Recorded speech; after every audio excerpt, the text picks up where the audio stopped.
예비 후보자 토론회 네 분의 후보 지금 제 앞에 나와 계십니다. 제 왼쪽에 두 분의 후보, 오른쪽에 두 분의 후보가 앉아 계신데 오늘 방송 시작하기 직전에 네 분의 후보가 직접 사다리 타기라는 참 고전적 방식을 통해서 발언 순서와 좌석을 결정했습니다. 그 순서대로 지금부터 소개드리고 또 진행을 하도록 하죠. 자, 1번 이재명 후보 어서 오십시오. 네, 반갑습니다. 네. 이재명입니다. 2번 문재인 후보 어서 오십시오. 예, 안녕하십니까. 3번 최성 후보. 네, 반갑습니다. 그리고 4번 안희정 후보 어서 오십시오. 예, 반갑습니다. 네. 토론의 진행 요령 잠깐 설명드릴게요. 맨 처음 이제 모두 발언, 그다음에 공통 질문 한 2개 소화하고요. 주도권 토론, 오늘 토론의 백미라고 할 수 있는 그 시간이 이제 주어집니다. 그리고 뒷부분에 짤막한 공통 질문들이 준비가 되어 있고요. 오늘 생방송 중에 청취자분들이 문자로 보내신 질문 가운데 하나를 또 선택해서 그건 지금 어떤 질문이 올지 저도 모르죠.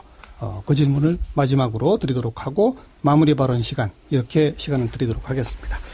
먼저 모두 발언 시간입니다. 내가 왜 대통령이 되어야 하는지, 아마도 지금의 시대 정신 그리고 그거에 대한 나의 어떤 소명, 이런 부분을 밝히실 수 있는 기회 같은데요. 시간은 2분이고요. 1번 이재명 후보부터 시작하시죠.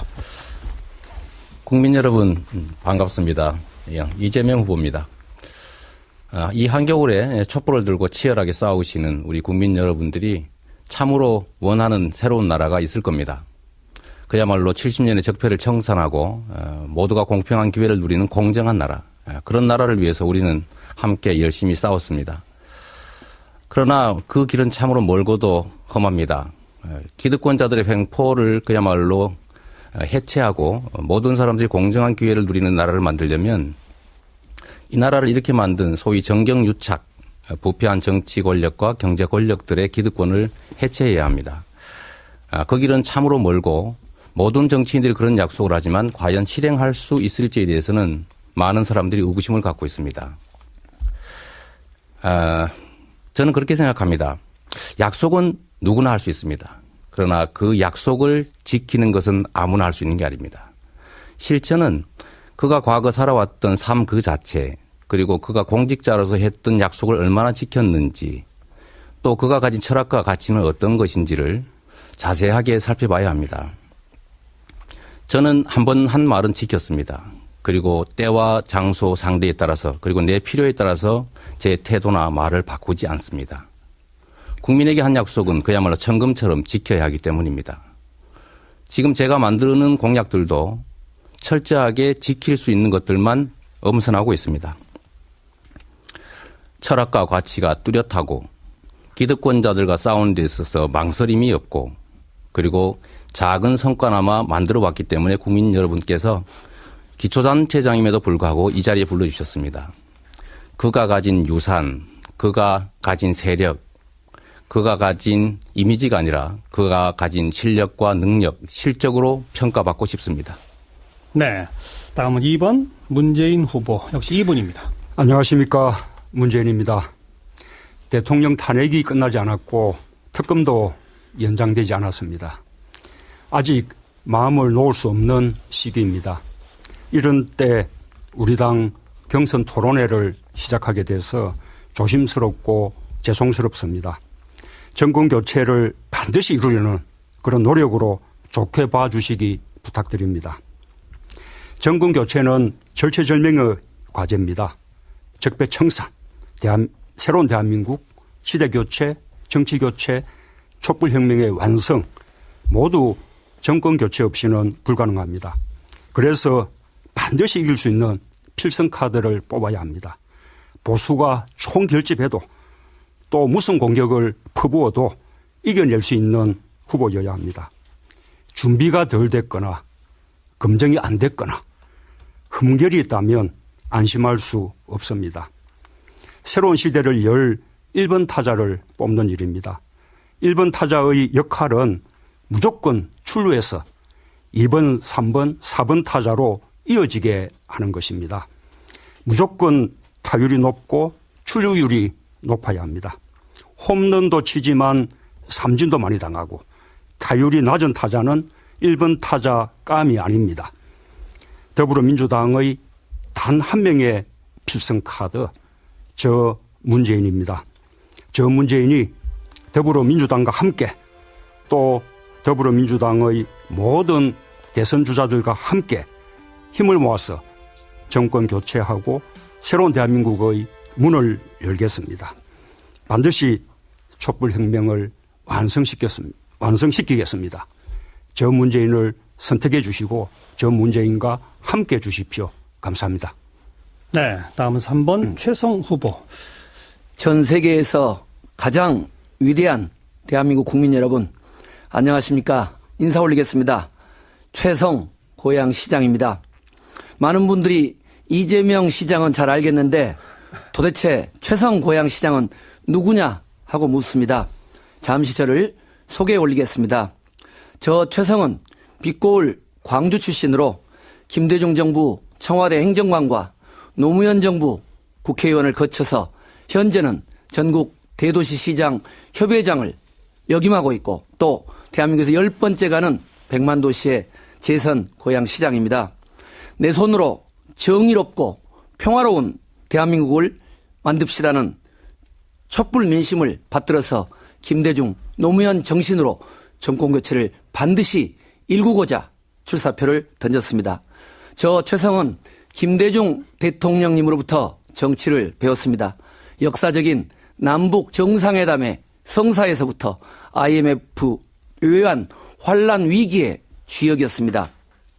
김대중 대통령님의 적자로서 상대적으로 쉬운 길이었던 고향인 광주에서의 출마를 포기하고 단 한 명의 연고도 없는 경기도 고양시에서 국회의원으로 출마해서 지역감정 타파와 한반도 평화장착을 위해서 그동안 모든 열정을 다해왔습니다. 또 저 최성은 고양시장 재직하는 동안에 6천억에 가까운 실질 부채를 갚아서 부채 제로도시 그리고 대한민국에서 가장 살기 좋은 도시 뿐만 아니라 5조 투자 20만 개의 일자리 창출을 만들어내는 통일한국의 실리콘밸리 프로젝트를 추진하고 있습니다.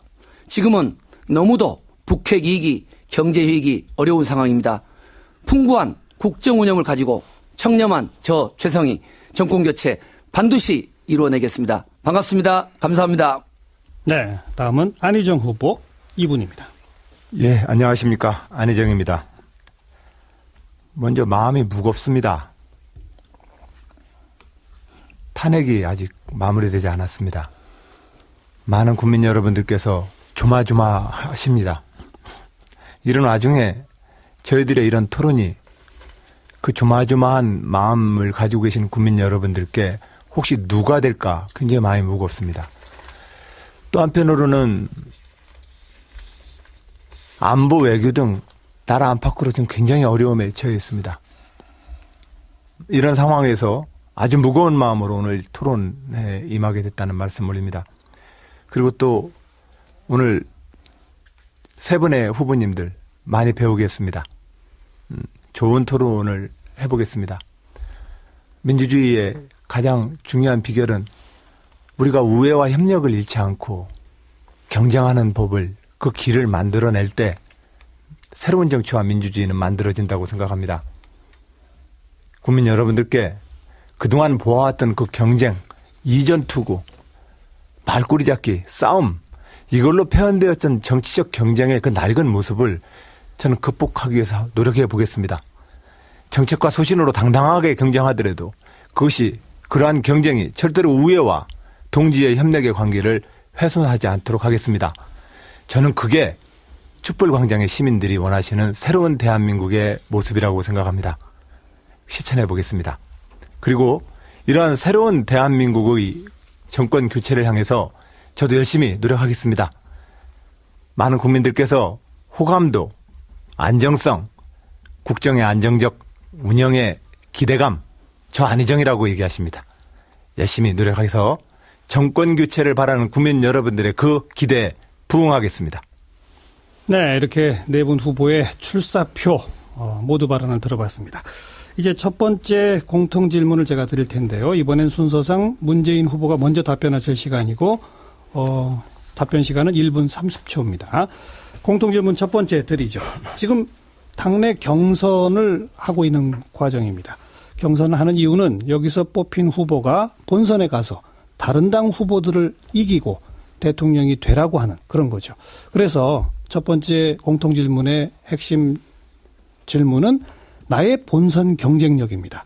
내가 본선에 이 당의 후보로 나가야 타당 후보를 꺾을 수 있다. 나머지 세 후보보다 내가 이런 점에서 본선 경쟁력이 있다.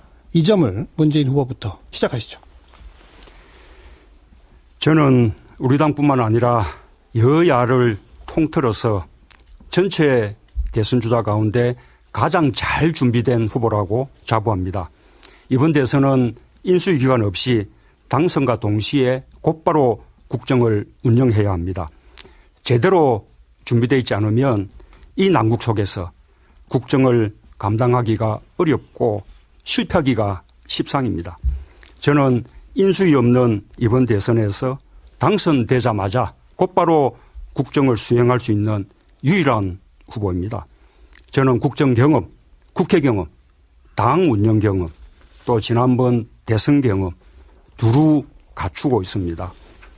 지난 대선 패배 이후 세월호 참사를 보면서 또 박 대통령의 국정농단을 보면서 또 국민들의 고통을 보면서 더욱 간절하고 절박한 마음을 갖게 됐습니다. 또 저는 이미 검증이 끝난 후보입니다. 사상 최초로 영남에서 호남에서 충청에서 전국에서 모두 지지받고 보수 진보를 뛰어넘어 국민 통합을 이룰 수 있는 후보입니다. 그 통합의 힘으로 새로운 대한민국을 만들 수 있는 후보라고 감히 자부합니다. 네. 최성 후보 본선 경쟁력.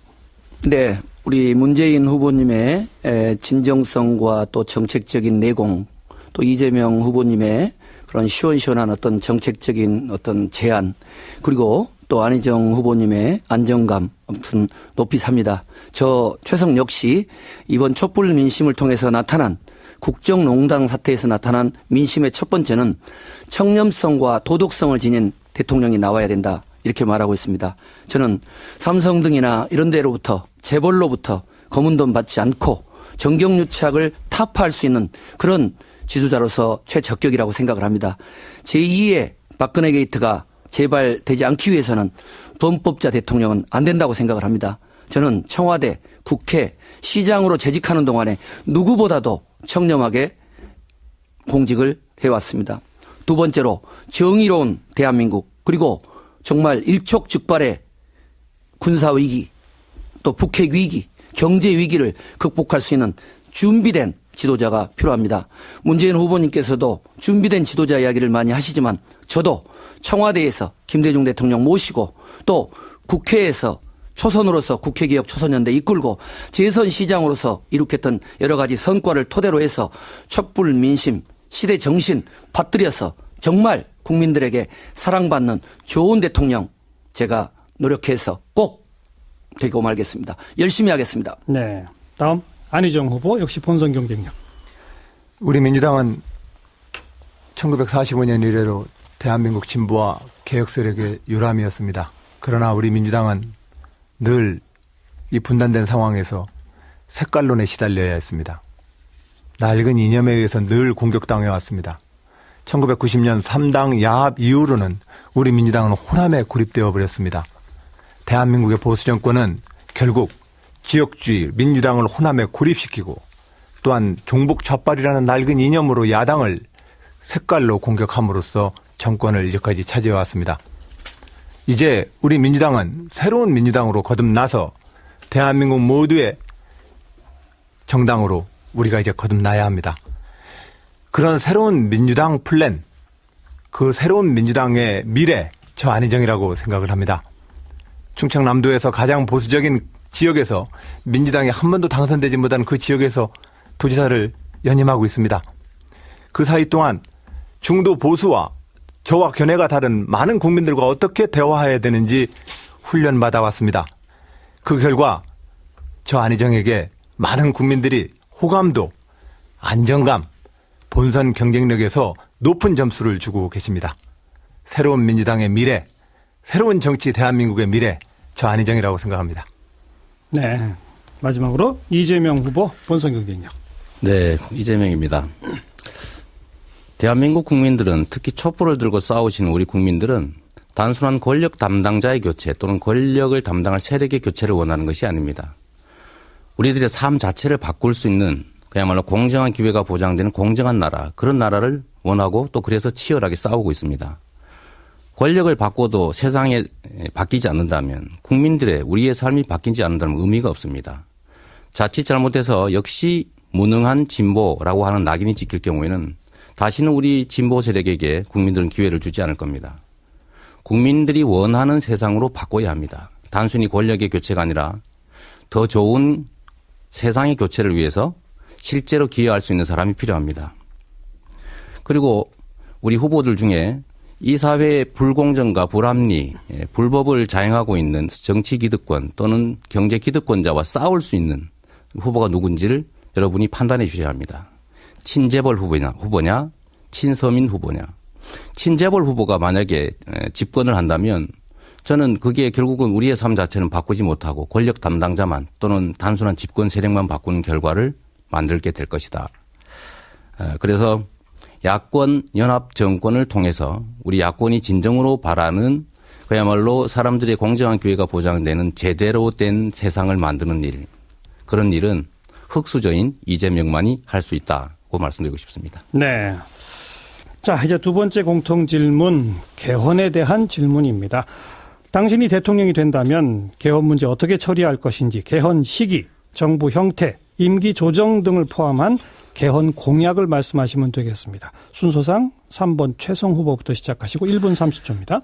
네. 우선 첫째, 개헌은 미국식 연방제에 기초한 혁신적인 자치분권의 형태로 내년 지자체 선거까지 국민투표를 통해서 확정토록 하겠습니다. 둘째, 개헌은 대권 후보나 여의도 정치권의 당리당략이 아닌 촛불 민심을 반영하는 형태로 기존의 중앙집권적인 행정자치부를 폐지하고 지방자치지원청을 새로이 신설해서 지방의 균형 발전을 위해서 획기적인 권한을 이양하겠습니다. 외교, 안보, 통일 등 중앙정부가 해야 할 최소한의 권한을 제외하고는 지방정부와 지역의 주민들께 광범위한 권한을 헌법적 수준에서 대폭 이양하겠습니다. 그래야 지역경제가 살고 지방대학이 살고 대한민국이 살게 됩니다. 셋째, 개헌의 형태는 4년 중임제 대통령제와 분권형 책임총리제 형태입니다. 지방정부와 지역 주민들에게 있어서 일부에서 논의되는 이런 임기 3년의 단축안은 현재의 북핵 위기, 경제 위기를 극복하는 데 너무도 짧은 임기이기 때문에 조기 레임덕 등 국가 위기를 관리할 수 없이 시간이 너무도 부족합니다. 대권 후보들이나 정치권을 위한 것이 아니라 정말 촛불 민심에 나타난 시민들의 이런 의지가 반영된 개헌이어야 됩니다. 네. 다음은 안희정 후보, 개헌에 대해서. 예, 우선 대선 전 정략적인 어떤 개헌 논의에 대해서는 그동안 반대 입장을 밝혀왔습니다. 지금도 마찬가지입니다. 그러나 개헌에 대해서는 저는 진즉부터 개헌의 필요성에 대해서 공감해 왔습니다. 주장해 왔습니다. 그 핵심은 우리 최성 후보님이 말씀하셨던 것처럼 개헌의 가장 핵심적 골자 중에 하나는 자치분권 헌법이어야 된다고 생각합니다. 이 자치분권은 헌법을 통해서 대한민국은 중앙집권화된 국가체제로부터 대통령, 제왕적 대통령제의 그 권력의 폐단으로부터 새로운 민주공화국의 작동 원리를 이제 만들어내야 합니다. 다만 이 문제에서는 삼권 분립 그리고 의회의 권한과 대통령의 권한의 조정, 이 문제에 대해서 많은 논의가 필요합니다. 제가 당선되어서 차기 정부를 이끌게 된다면 개헌 논의를 적극적으로 의회와 적극적으로 개헌 논의를 촉진시키겠다는 말씀 올립니다. 그리고 그러한 과정에서 국민적 합의와 국회의회의 합의의 결정에 저는 전적으로 함께 따르려 합니다. 다만 자치분권 헌법의 문제는 반드시 포함되어야 합니다. 그리고 국가개혁의 과제에 대해서 의회와 개헌과 함께 국가개혁의 과제에 대한 통큰 합의를 저는 유도해낼 것입니다. 그래서 이번 기회에 대한민국의 일대 혁신을 만들자. 그것이 저의 생각입니다. 네. 이재명 후보 개헌 공약입니다. 네. 많은 분들이 아시는 것처럼 지금의 헌법은 1987년 과도기적으로 만들어진 그런 아주 오래된 헌법입니다. 사람으로 치자면 철진한 옷 같은 것이죠. 현대 사회에 맞는 또 우리 국민적 욕구에 맞는 방향으로 대대적인 개편이 이루어져야 합니다. 내용으로 본다면 이 한반도의 위기 상황 등을 고려해서 전 대통령제를 유지하고 대통령의 권한을 활용해서 70년의 적폐를 청산하고 정상적인 사회로 일단 바꿔야 되기 때문에 대통령제를 유지하는 게 좋겠다라는 입장입니다. 그리고 말씀하신 것처럼 지방에 대한 자치분권이 강화되고 또 중앙 국가기관 간의 권한이 분배된 분권형 대통령제면 좋겠고 또 4년 중임제를 통해서 국정의 안정성을 좀 확보하면 좋겠습니다. 다만 그 내용 중에서 저는 직접 민주적 요소를 좀 많이 강화할 필요가 있겠다라는 생각을 합니다. 국민 소환이라든지 국민 발안, 국민 투표를 좀 강화해서 이제는 국민들이 이 나라의 주권자로서 진정 이 나라 국가 운영에 참여할 수 있는 기회를 부여해야 된다고 생각합니다. 절차로 본다면 지금 당장은 사실상 개헌이 불가능하기 때문에 저는 이 개헌안을 제시하고 다음 임기 안에 총선 또는 지방선거 때 국민의 뜻을 물어서 개헌을 확정하는 게 좋겠다는 생각이 듭니다. 개헌에 있어서 필요한 내용들은 개헌 특위나 국민의 의견을 감안하겠습니다. 네, 마지막으로 문재인 후보 개헌 공약입니다. 개헌은 국민들의 참여 속에 국민을 위한 개헌이 돼야지 정치인들끼리 정치인들을 위한 개헌을 해서는 안 됩니다. 그래서 대선 때 후보가 공약하고 다음 정부 초반에 국민의 의견을 폭넓게 수렴해서 내년 6월 지방선거 때 개헌 국민투표를 함께 하겠다고 약속을 드렸습니다. 정부 형태는 4년 중임제를 지지합니다. 그러나 그와 함께 국민의 기본권 확대, 지방분권, 선거제도 개편, 결선투표제 도입을 위한 개헌 등이 못지않게 중요하다고 생각합니다. 대통령 임기 조정은 내각제나 이원 집정부제 개헌 때만 논의할 필요가 있는 것인데 지금 그 논의부터 하는 것은 그만큼 정치권의 개헌 논의가 정략적이라는 것을 보여주는 것이라고 생각합니다. 만약 지금 이 시기에 임기 단축을 결정한다면 다음 정부는 내각제나 이원 집정부제로 가기 위한 과도 정부밖에 되지 않고 적폐청산은 물 건너가게 될 것입니다. 다음 정부에서 확실하게 적폐청산하고 새로운 대한민국을 만들어달라라는 광장의 요구에 배치된다. 그래서 지금은 논의할 때가 아니다라고 생각합니다. 네, 지금 여러분께서는 더불어민주당 제19대 대통령 예비후보자 토론회에 함께하고 계십니다. 자, 이제 오늘 토론의 가장 핵심이라고 할 수 있는 후보자 상호 토론, 주도권 토론 순서입니다. 이번 순서는 안희정 후보부터 시작하게 되는데요. 저희가 무려 한 후보당 17분이라는 어마어마한 시간을 드립니다. 그 시간 동안 주도권을 가지시고 마음대로 하셔도 돼요. 대신에 질문이 너무 길어지거나 답변이 나오지도 않았는데 끊어버리거나 그럴 때는 저한테 제지당하니까 그것만 주의하시면 되고요. 지켜야 할 원칙은 딱 하나입니다. 남은 세 후보에게 반드시 하나 이상은 질문하십시오. 즉 한 번도 질문 안 하는 후보는 없도록 그렇게 좀 해주시면 되겠고요. 대신에 답변 듣다가 끊으셔도 되고 그러나 너무 길지 않게 여러 차례 이런 토론을 해보면 좀 긴박하게 단문단답식으로 왔다 갔다 하는 게 듣기에도 좋고 또 후보들을 평가하기에도 참 좋더라고요. 안희정 후보가 한번 좀 모범적으로 주도권 토론을 이끌어 봐 주시기 바랍니다. 시작하세요. 예, 노력해 보겠습니다. 그런데 네. 참 어렵습니다. 예. 우선 문재인 후보님께 좀 말씀 여쭙도록 하겠습니다. 먼저 이 후배들의 도전을 후배들과 경쟁할 수 있어서 영광스럽다 이렇게 말씀을 예전에 해주셨는데 정말로 넉넉한 인품이셨습니다. 감사드립니다. 예. 우선 정당 문제에 대해서 한번 좀 여쭤보고 싶습니다. 지금 문재인 후보님 싱크탱크와 대선 캠프 선대본 조직이 엄청나게 화려하고 크더군요. 한 번 더 말씀해 주세요. 문재인 후보님의 싱크탱크, 선대본, 이 캠프 조직이 엄청나게 화려합니다. 크고.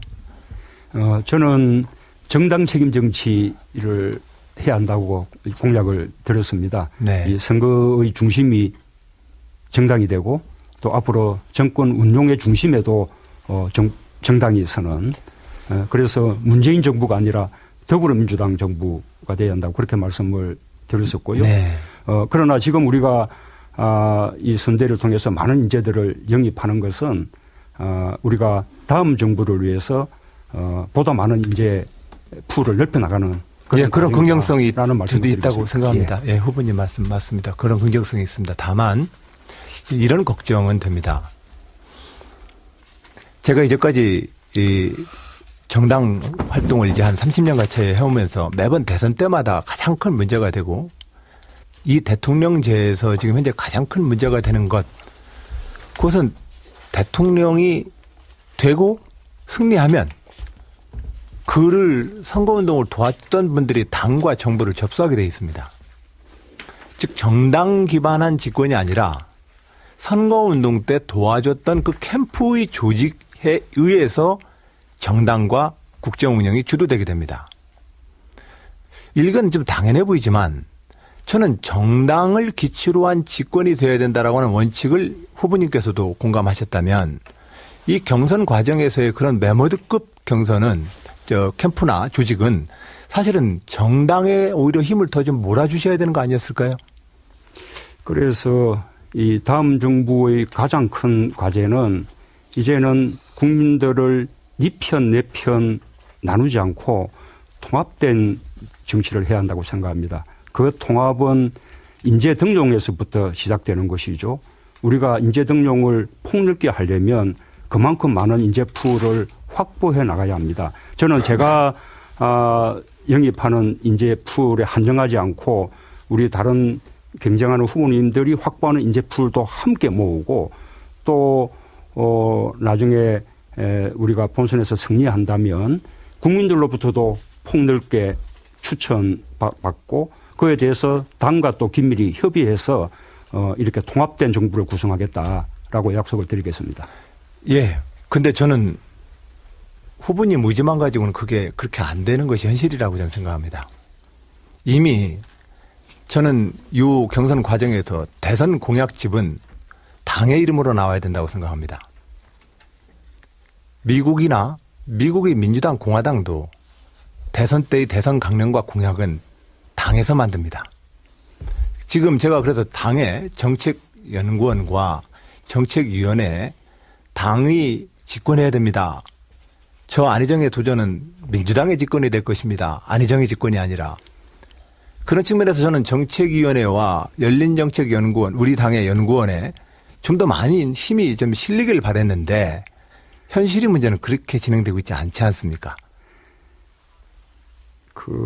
저는 우리 안희정 우리 후보님의 통합 또는 포용 그런 행보를 지지하지만 다만 대선 후보의 정책을 당에 맡겨야 한다라는 주장은 저는 좀 납득하기가 어렵습니다.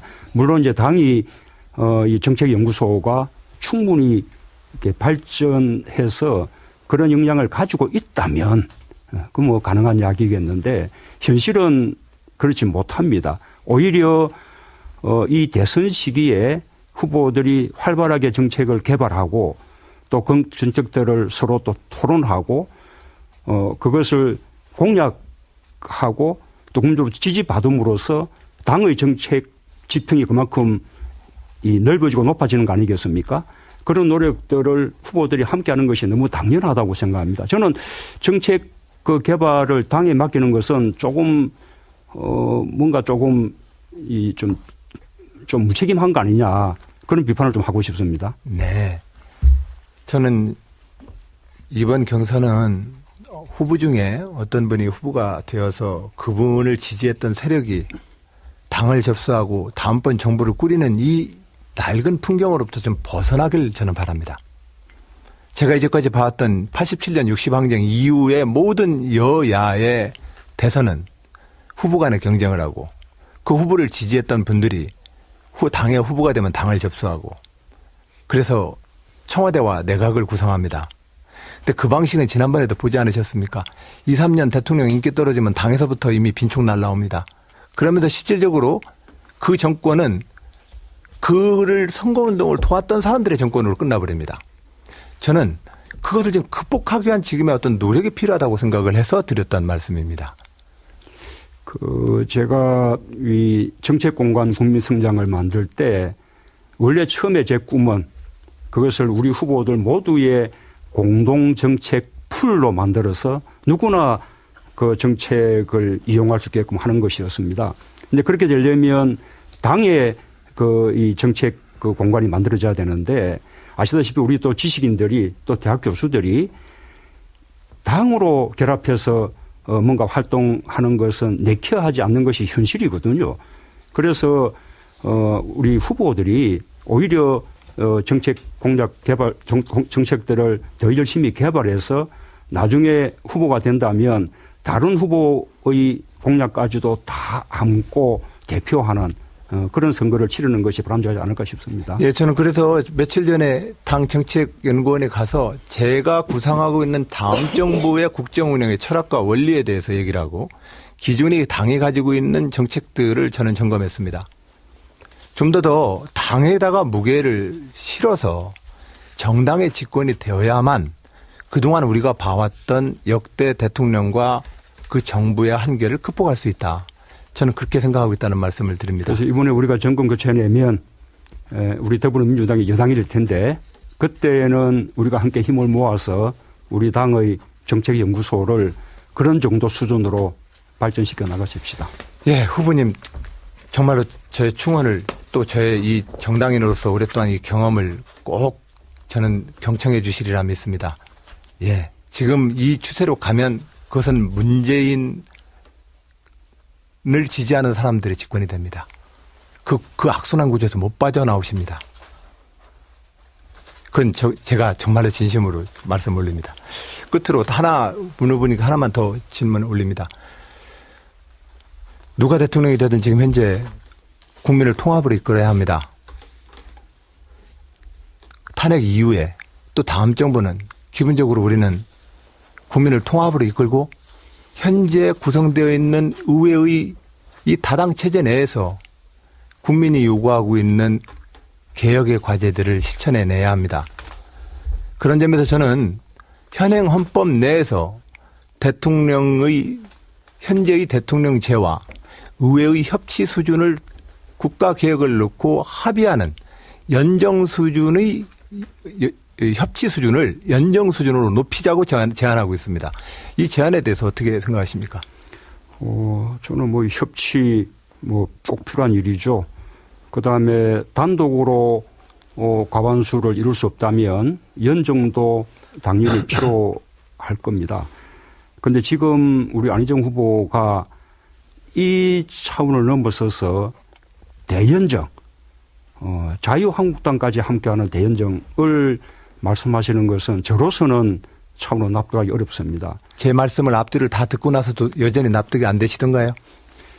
연정과 협치는 의미가 다릅니다. 예, 그렇게 대연정을 말씀하시면서 소연정은 가능하시다고 하시지 않았습니까? 소연정은 가능하다고 하지 않으셨습니까? 그죠? 그렇습니다. 우리가 그런데 제 말씀을 앞뒤를 듣고도 여전히 그 생각이시냐고 여쭤봤던 것은 제 말의 앞뒤가 뭐였느냐면 이 대선 공약과 이 과제에서 국가개혁 과제에 동의한다면 우리는 의회 내에서 어떤 당하고도 논의를 해야 합니다. 그 구조 내에서 우리는 국가개혁 과제에 동의한다면 그 누구와도 우리는 연정을 꾸릴 수 있어야 되는 것 아닙니까? 대화하고 이 말씀을 드렸습니다. 예. 대화하고 타협하는 것과 연립정부를 만드는 것은 다른 것이죠. 제가 앞에는 국가개혁과제에 동의한다면이라고 하는 것을 전제를 늘 달아서 얘기하고 있습니다. 우선은 대연정은 일반적인 형태가 아니죠. 지금 독일에서 이제 하고 있는데 독일도 처음부터 대연정 했던 것은 아니고 소연정으로 가능했을 때 예를 들면 녹색당과 산민당의 연정 또는 또 기사당과 기민당의 연정 이렇게 소연정으로 가능했을 때는 소연정을 했고요. 소연정으로 다수파를 이룰 수 없을 때 비로소 대연정을 한 것이거든요. 지금은 우리 야당들만 제대로 힘을 모아도 과반수가 가능한 상황입니다. 그렇다면 지금은 우선 소연정을 먼저 말할 때지요. 뿐만 아니라 지금 자유한국당이 지금 어떤 정당입니까? 지금도 탄핵을 반대하고 특검 연장을 반대하고 정말로 이렇게 국전을 농당하면서 적폐를 만들어 왔던 그런 정당인데 지금 아직도 아무런 반성이 없는 그런 상황이거든요. 뭐 물론 자유한국당도 나중에는 언젠가는 이런 과거를 반성하면서 새로운 대한민국 건설에 함께 할 수 있게 되면 그러면 좋겠습니다. 바른정당은 가능하십니까? 그러나 지금은 바른정당은 가능하십니까? 저는 바른정당도 자유한국당과 본질적으로 다르다라는 징표를 아직 찾지 못하겠습니다. 예, 바로 그 점이 저는 그 점이 아직도 맞아 포장만 좀 다르게 한 것뿐이다라고 생각을 예, 합니다. 그 점이 이제 문 후보님하고 저하고 지금 견해 차이가 있습니다. 대통합을 얘기하십니다. 그리고 우리가 현재 승복해야 되는 것들은 누가 반성했는지를 뭘로 점검하실랍니까? 현재 우리가 승복할 수 있는 것은 국민이 선거로 구성되어지는 의회와 헌법적 질서에 우리는 승복하는 것이지 그걸로 단결하는 거고 통합을 하는 것이지 어떻게 그것을 가능하겠습니까? 저는 네. 우리 안 후보님이 네. 너무 이게 통합, 포용 여기에 좀 꽂혀 계시다 생각해요. 그렇게 그래서 보이십니까? 예, 네. 협치 필요하고 대화 다 필요하고 다 좋습니다. 대통령이 권한을 독점하지 않고 야당과 폭넓게 대화해야죠. 그러나 후보님 어떻게 말씀 지금 현재 이 상태에서 네. 적폐 대상과 지금 연정하겠다라고 가능하겠습니까? 예, 알겠습니다. 문 후보님에 대한 그 질문은 이 정도로 마치겠습니다. 저는 국가개혁과제를 놓고 우리가 동의한다면 의회 내에서 그 누구와도 원칙적으로 대화가 가능해야 되고 그 대화를 통해서 개혁과제에 동의한다면 우리는 대연정이든 수연정이든 현재의 5분의 3 국회 산지진화법을 극복시킬 수 있는 연합을 구성해보자고 좀 제안하고 있습니다. 이어서 이재명 우리 많이 기다렸습니다. 네, 그렇죠. 좀 지루하셨죠. 네, 아닙니다. 한 가지만 여쭙겠습니다. 네. 기본소득제 주장하시지 않습니까? 네. 그게 복지 정책이십니까? 아니면은 어떤 그 사회경제 정책이십니까? 우리는 정책을 하나 만들 때 되게 네. 단일한 정책 목표를 상정하죠. 네. 저는 보통은 하나의 정책 과제를 가지고 여러 가지 정책 목표를 동시에 달성하는 걸 선호합니다. 네, 그렇군요. 기본소득은 국민들의 가처분 소득을 늘려서 경제 활성화에 경제 순환에 도움을 주는 측면이 있습니다. 두 번째는 국민들의 삶의 질을 제고하는 것이죠.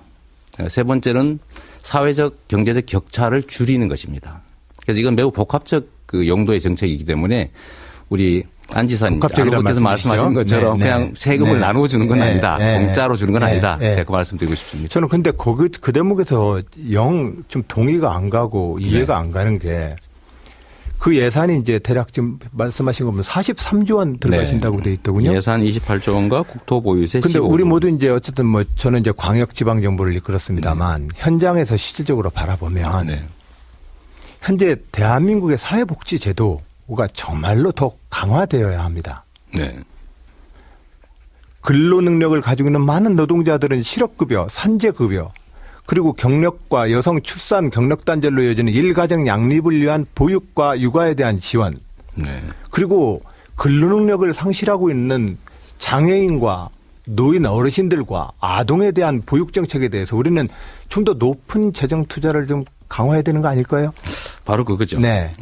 28조 원의 기본소득은 지금 안 후보님이 말씀하신 게 다 들어있습니다. 네. 65세 이상의 노인, 네. 장애인, 농어민, 그리고 아동, 학생, 청년이 딱 들어있습니다. 그러니까 이것도 사실은 부분적 기본소득이기 때문에 취약계층에 대한 지원이라고 하는 측면들이 다 고려되어 있는 것이죠. 지금 말씀하신 노인, 어르신, 아동, 장애인, 보육 여기 딱 맞습니다. 다음 토론 때 다시 한번 여쭙도록 하겠습니다. 네. 저는 이재명 시장님의 기본소득제의 43조 원이면 우리의 사회보험제도와 그리고 현재 근로능력을 상실하고 해서 우리가 절대적으로 돌봐야 될 기본 복지 분야에 대해서 좀 더 튼튼하게 높여야 합니다. 저는 어린이집과 보육시설에 대해서 도지사로 있으면서 어린이집 선생님에 대한 낮은 급여 보조금을 지출한 바도 있습니다. 우리는 보육과 어르신들, 장애인에 대한 기본권의 그들의 지원을 튼튼히 해야 되고 그리고 사회복지 정책에 대한 우리의 4대 보험을 중심으로 하는 복지제도를 튼튼히 해야 된다. 자, 저도 답할 기회를 한 10초만이라도. 아니, 이건 제가 마무리 말씀을 하고 다음번에 얘기해 주시기 바랍니다. 최성 후보님, 그 고양시는 어떻습니까? 지금 현재 성남시와 고양시의 그 복지 정책을 좀 비교해 보신다면 어떻습니까? 뭐 성남까지는 잘 모르겠지만 우리 이재명 시장님 아주 청년 수당 등등 혁신적인 정책을 펼치시는데 아무튼 저희들은 전체 복지 예산이 한 44% 되기 때문에 상당히 많은 예산이 투입되고 있고요. 그다음에 이제 성남의 이재명 시장님 시기에 그런 복지 정책이 있고 저희들은 이런 이 전반적인 복지 나눔 일촌 맺기 또 장애인이나 여성이나 청년들의 좀 차별화된 선택과 집중을 해서 예산 대비 효과를 주는 차원이기 때문에 이재명 시장님 같은 경우는 뭐 소득에 상관없이 지원을 하지만 저희들은 같은 예산이면 조금 여유 있는 분들보다는 긴급하게 필요한 분들에게 지원을 하는데 뭐 양자가 병행되는 게 저는 답이라고 봅니다. 예. 최 시장님 다음에 좀 더 제가 좀 더 시간을 더 많이 드리도록 하겠습니다. 괜찮습니다. 예. 제가 지금 17분 주도 질문 시간이 이제 25초 남았습니다. 앞으로 우리가 10회 토론을 하게 됩니다. 우리가 다뤄야 될 주제들은 대한민국의 현안 주제들입니다. 정당을 집권으로 해서 어떻게 민주주의 수준을 높일 것인지, 국가 재정을 어떤 순서로 투자를 하는 것이 지금 현재 중요한 문제인지, 자치분권이나 중요한 현안들에 대해서 앞으로 더 많은 토론이 진행되길 기대합니다. 오늘 감사합니다. 네. 안희정 후보의 17분 주도권 토론 아주 모범적으로 잘 마무리를 지어주셨습니다. 우리 청취자분들께서는 누가 누구에게 집중적으로 질문하는지 이런 걸 비교해 보시는 것도 아마 또 재미있는 관전 포인트가 되지 않을까 싶어요. 이재명 후보 순서인데요. 네. 역시 좀 모범적으로 네. 조금 더 단문단답형으로 갔으면 네. 어떨까 하는 바람이에요. 우선 우리 안희정 후보께서 저한테 답변할 기회를 안 주셔서 제 시간을 써서 잠깐 말씀드리겠습니다. 기존의 복지 정책을 강화해야 된다. 저 동의합니다. 복지 정책 강화 정책도 다 하고 있습니다. 거기에 더해서 SOC 투자라든지 대기업에 대한 불필요한 R&D 지원이라든지 이런 것들을 줄여서 국민들의 가처분 소득을 늘리고 지방과 서울 간에 또 각 지역 간 균형 발전에 도움이 되도록 지역 화폐 형태로 28조 원 더하기 15조 43조 원을 지출하면 대한민국 경제가 정말로 신속하게 살아날 수 있을 거다. 활기를 띨 수 있을 거다. 이 말씀 드리겠습니다. 역시 뭐 저도 우리 문재인 후보님께 좀 몇 가지 여쭤보도록 하겠습니다. 대한민국 경제가 어렵습니다. 대한민국 경제가 어려운 제일 큰 이유는 소위 경제 기득권자들, 재벌들의 불공정과 비합법적인 이런 경쟁 구조로 이 다수 서민들, 국민들의 노력의 결과를 좀 약탈하기 때문에 그런 것이다.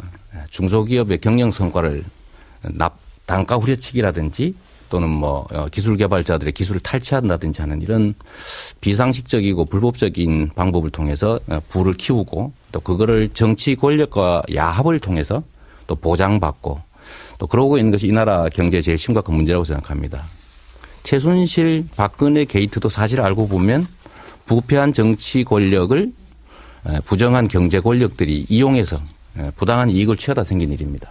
그래서 저는 이 시대의 최고의 과제, 우리 촛불 민심이 원하는 바는 부패한 정치 세력 책임을 묻고 정경유착을 끊고 정경유착의 뿌리라고 할 수 있는 재벌에 대한 기득권, 과도한 독점을 해체하는 것이다. 또 줄이는 것이다라고 생각합니다.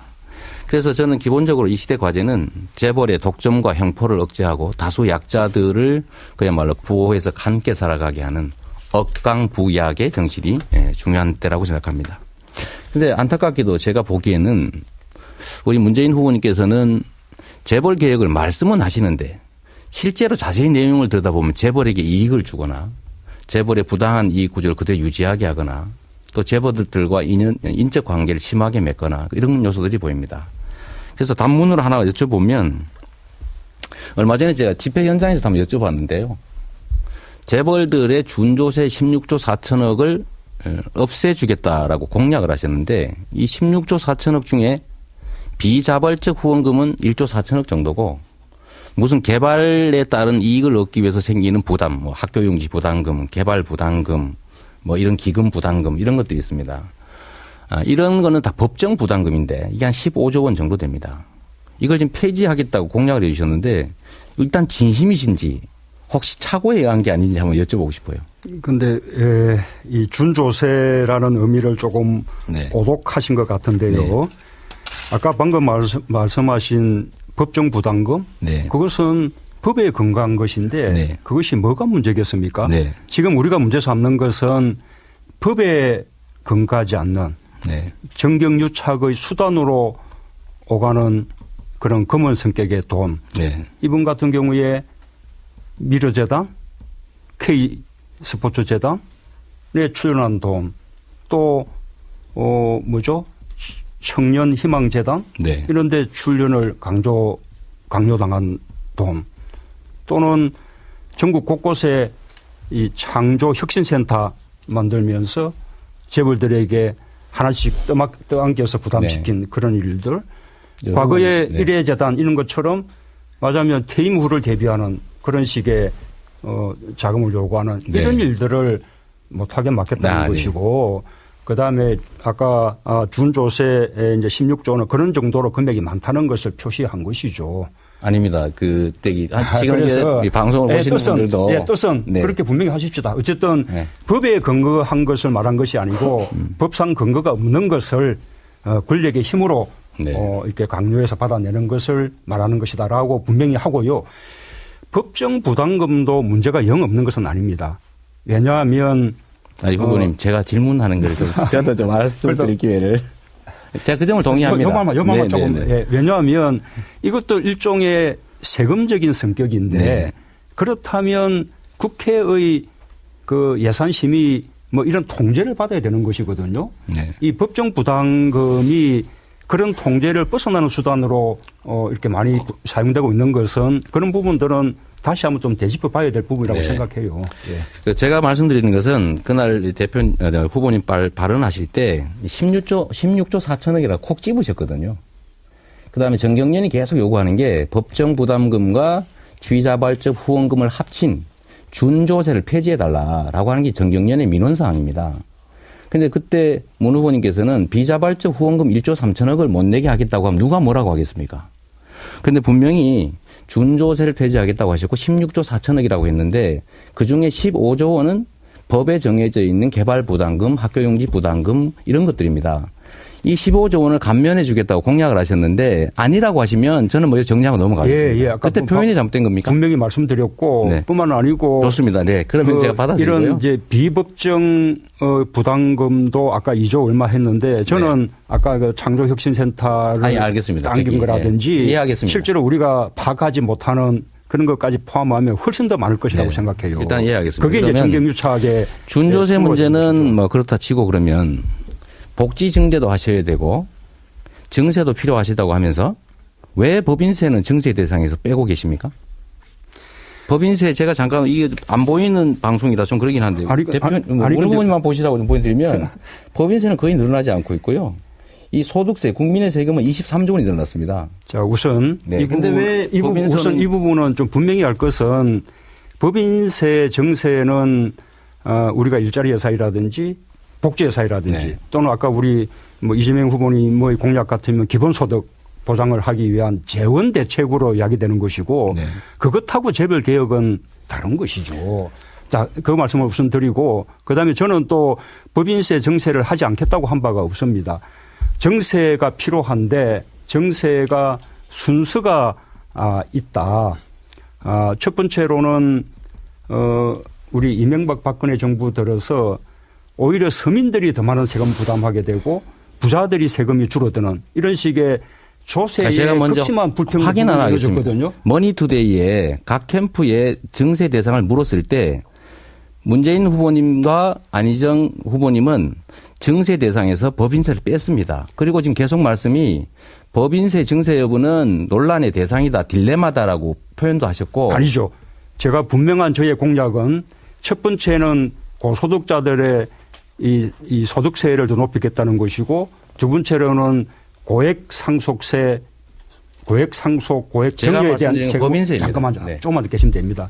그다음에 자본소득에 대한 과세를 강화하겠다는 것이고 네. 그다음 단계로 법인세 실효세율을 높이겠다는 것이고 그래도 부족하다면 법인세의 명목세율 인상까지도 갈 수 있다라고 제가 순서껏 답을 한 것이죠. 그 부분은 제 공약을 확인하시면 될 거라고 봅니다. 계산을 해보시면요.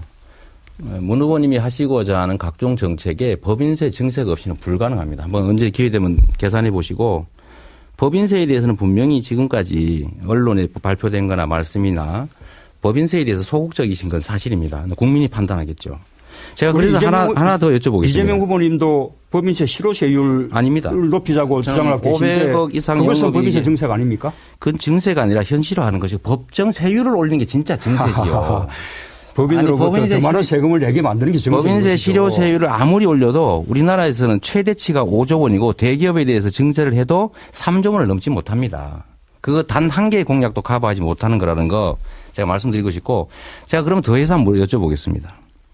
문 후보님은 억강부약에 대해서 좀 어떤 생각을 가지신지 모르겠는데 노동조합이나 서민들보다는 4대 기업 경제연구소장부터 먼저 만나셔서 여전히 대기업 재벌이 한국 경제의 견인차다 이렇게 격려하셨고 또 하나 말씀드리면 이번에 10년의 힘이라고 하는 중요한 조직을 만드셨던데요. 10년의 힘. 거기 보니까 삼성을 포함해서 재벌 기업들 출신들이 거의 상당 부분을 차지합니다. 그중에서 삼성 출신들이 엄청 많던데 이런 것들에다가 혹시 기억하실지 모르겠는데 혹시 이학수법이라고 기억하십니까? 예. 네. 그거 혹시 찬성하셨습니까? 반대하셨습니까? 찬성 반대 입장을 가지지 않았습니다. 네? 그것이 표결에 간 바가 없습니다. 아니 그러면 뭐 발의한 일도 없습니까? 저는 발의에 참여하지 않았습니다. 발의에 참여하지 않으셨죠? 예.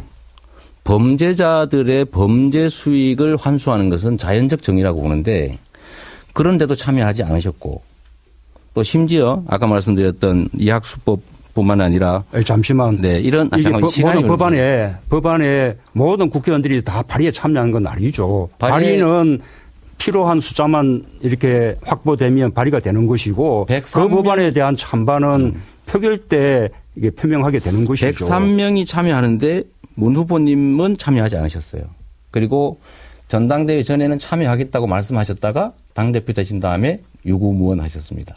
근데 이런 것들에다가 과거 삼성에 대한 엑스파일 그 특검에 대해서도 역시 반대 의견을 가지시지 않았었나 이런 생각이 드는데 이런 점들을 보면 상당히 서민 다수보다는 강자인 삼성이나 재벌에 대해서 좀 편향적이신 후보가 아니실까 하는 국민들의 걱정이 있습니다. 친재벌 후보 아니냐. 그래도 너무나 지금 중요한 말씀을 하셨으니까 네.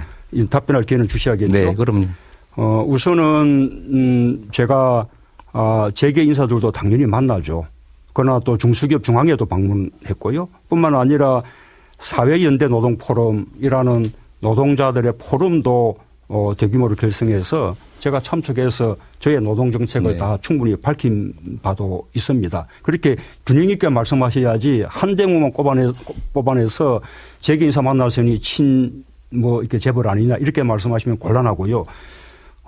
그 다음에 아까 삼성 그 엑스파일 그 부분은 원주류가 국정원 내에서 이루어졌던 도청입니다.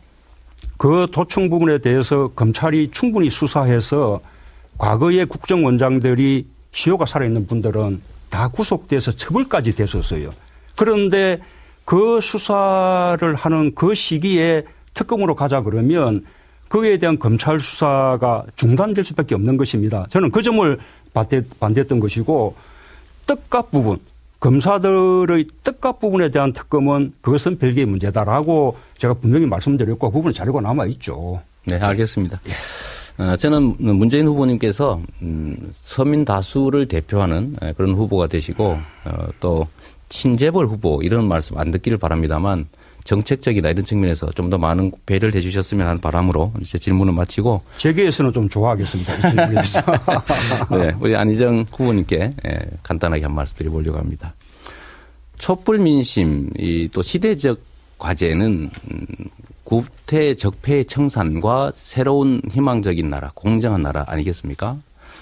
지금 적폐의 청산을 해야 될 시점인데 청산 대상과 손을 잡아서 대연정을 하겠다라고 하는 것은 저는 촛불 민심에 역행하는 말씀이 아닐까 하는 생각이 좀 듭니다.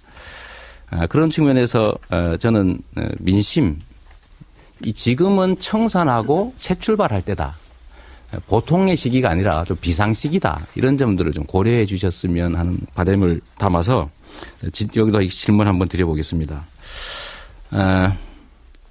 우리 역시 안희정 후보께서도 법인세 증세는 여전히 소극적이신 거 분명한 것 같던데 재벌과 관련해서 우리 사회의 기득권을 철폐하기 위해서 어떤 게 필요하냐. 역시 법인세 증세가 필요한지 안 한지 한 부분을 한 말씀 좀 해주시면 좋겠어요. 예.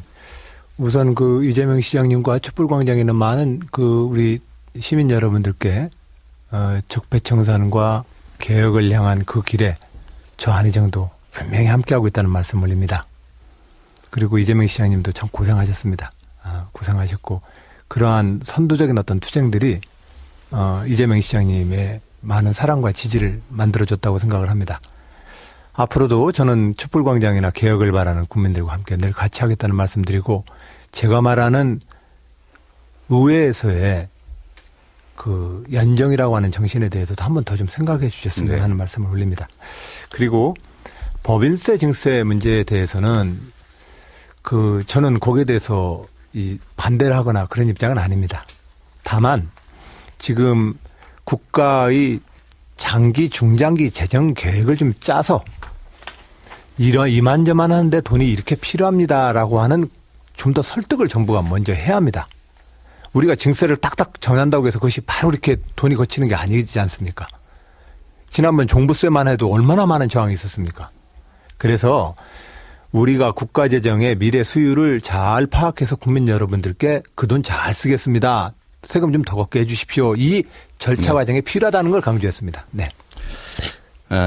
저는 재벌들의 과도한 사내유보금 30대 재벌의 무려 770조 1년 국민 총생산의 절반에 해당되는 금액이 유보되고 있는 것은 결국 유효 수요가 부족해서 투자할 곳이 없어서 생긴 문제고 내수 경기 부족으로 결국은 경제 침체가 왔기 때문에 재벌들의 과도한 사내 유보금도 좀 덜 쌓이게 하면서 국민들의 가처분 소득을 늘려서 구매력을 올려야 된다라는 점을 한번 동의해 주시면 좋겠습니다. 네. 제가 최성 후보님께도 한번 말씀을 한번 드려보겠습니다. 지금 이 재벌 문제와 관련된 것인데 저는 이게 우리 사회의 가장 심각한 문제라고 보기 때문입니다. 모든 적폐의 진짜 뿌리는 과도한 집중 독점을 하고 있는 경제 권력, 즉 재벌로부터 나온다. 그중에서도 삼성 가문으로부터 나온다 이렇게 생각합니다. 경제가 살아나려면 이 과도한 사내 유보급을 좀 줄여가면서 또는 덜 늘리면서 좀 증세를 통해서 정부의 기능을 통해서 재분배 또 노동자들 보호, 노동권 강화를 통해서 노동의 몫을 즉 가계 소득을 늘리는 것 이런 것들을 통해서 가능하다고 생각하는데 우리 최성 후보님은 이제 시간도 한 50초 정도인데 짧게 법인세 증세 문제나 재벌 규제 문제에 대해서 어떻게 생각하시는지. 재벌 개혁과 재벌 혁파에 대해서는 우리 이재명 후보님이 약 15분을 이야기하셨기 때문에 네. 새삼제가 더 이상 이야기 드릴 필요는 없다고 보고요. 중요한 건 촛불 민심은 재벌 개혁과 혁파도 중요하지만 대한민국이 국제 경쟁력을 가지고 나가야 되기 때문에 그런 점에서 우리가 4차 산업혁명, 중소기업 육성 그래서 전반적인 글로벌 경영 전략이 필요하고 또 재벌의 혁신을 통해서 그것이 재벌을 해체시켜서 죽이는 것이 아니라 중소기업과 상생 발전을 할 수 있는 그런 대안적 고민이 우리가 같이 더불어민주당이 함께 했으면 좋겠다. 토론을 들으면서 그런 생각이 들었습니다. 네. 17분 다 됐으니까요. 네. 여기서 이재명 후보의 주도권 토론 마무리 짓고요. 안희정 후보는 정당, 또 이재명 후보는 재벌, 아마 이런 중심축을 가지고 주도권 토론을 이끌어 주셨네요. 다음 문재인 후보는 어떤 키워드로 시작하실지 궁금하네요. 17분 시작하시죠. 우리 최성 후보님께 질문을 좀 먼저 많이 드리지 않을 수가 없게 됐네요. 우리 최 후보님은 이 남북관계 전문가시죠. 김대중 정부 때 대북정책 이렇게 참여하셨고 의정활동 통해서도 남북 관계에 대해서 많은 해법을 제시하셨고 지금도 고양시장 하시면서 평화통일경제특구 그렇게 제안하고 계시죠. 네.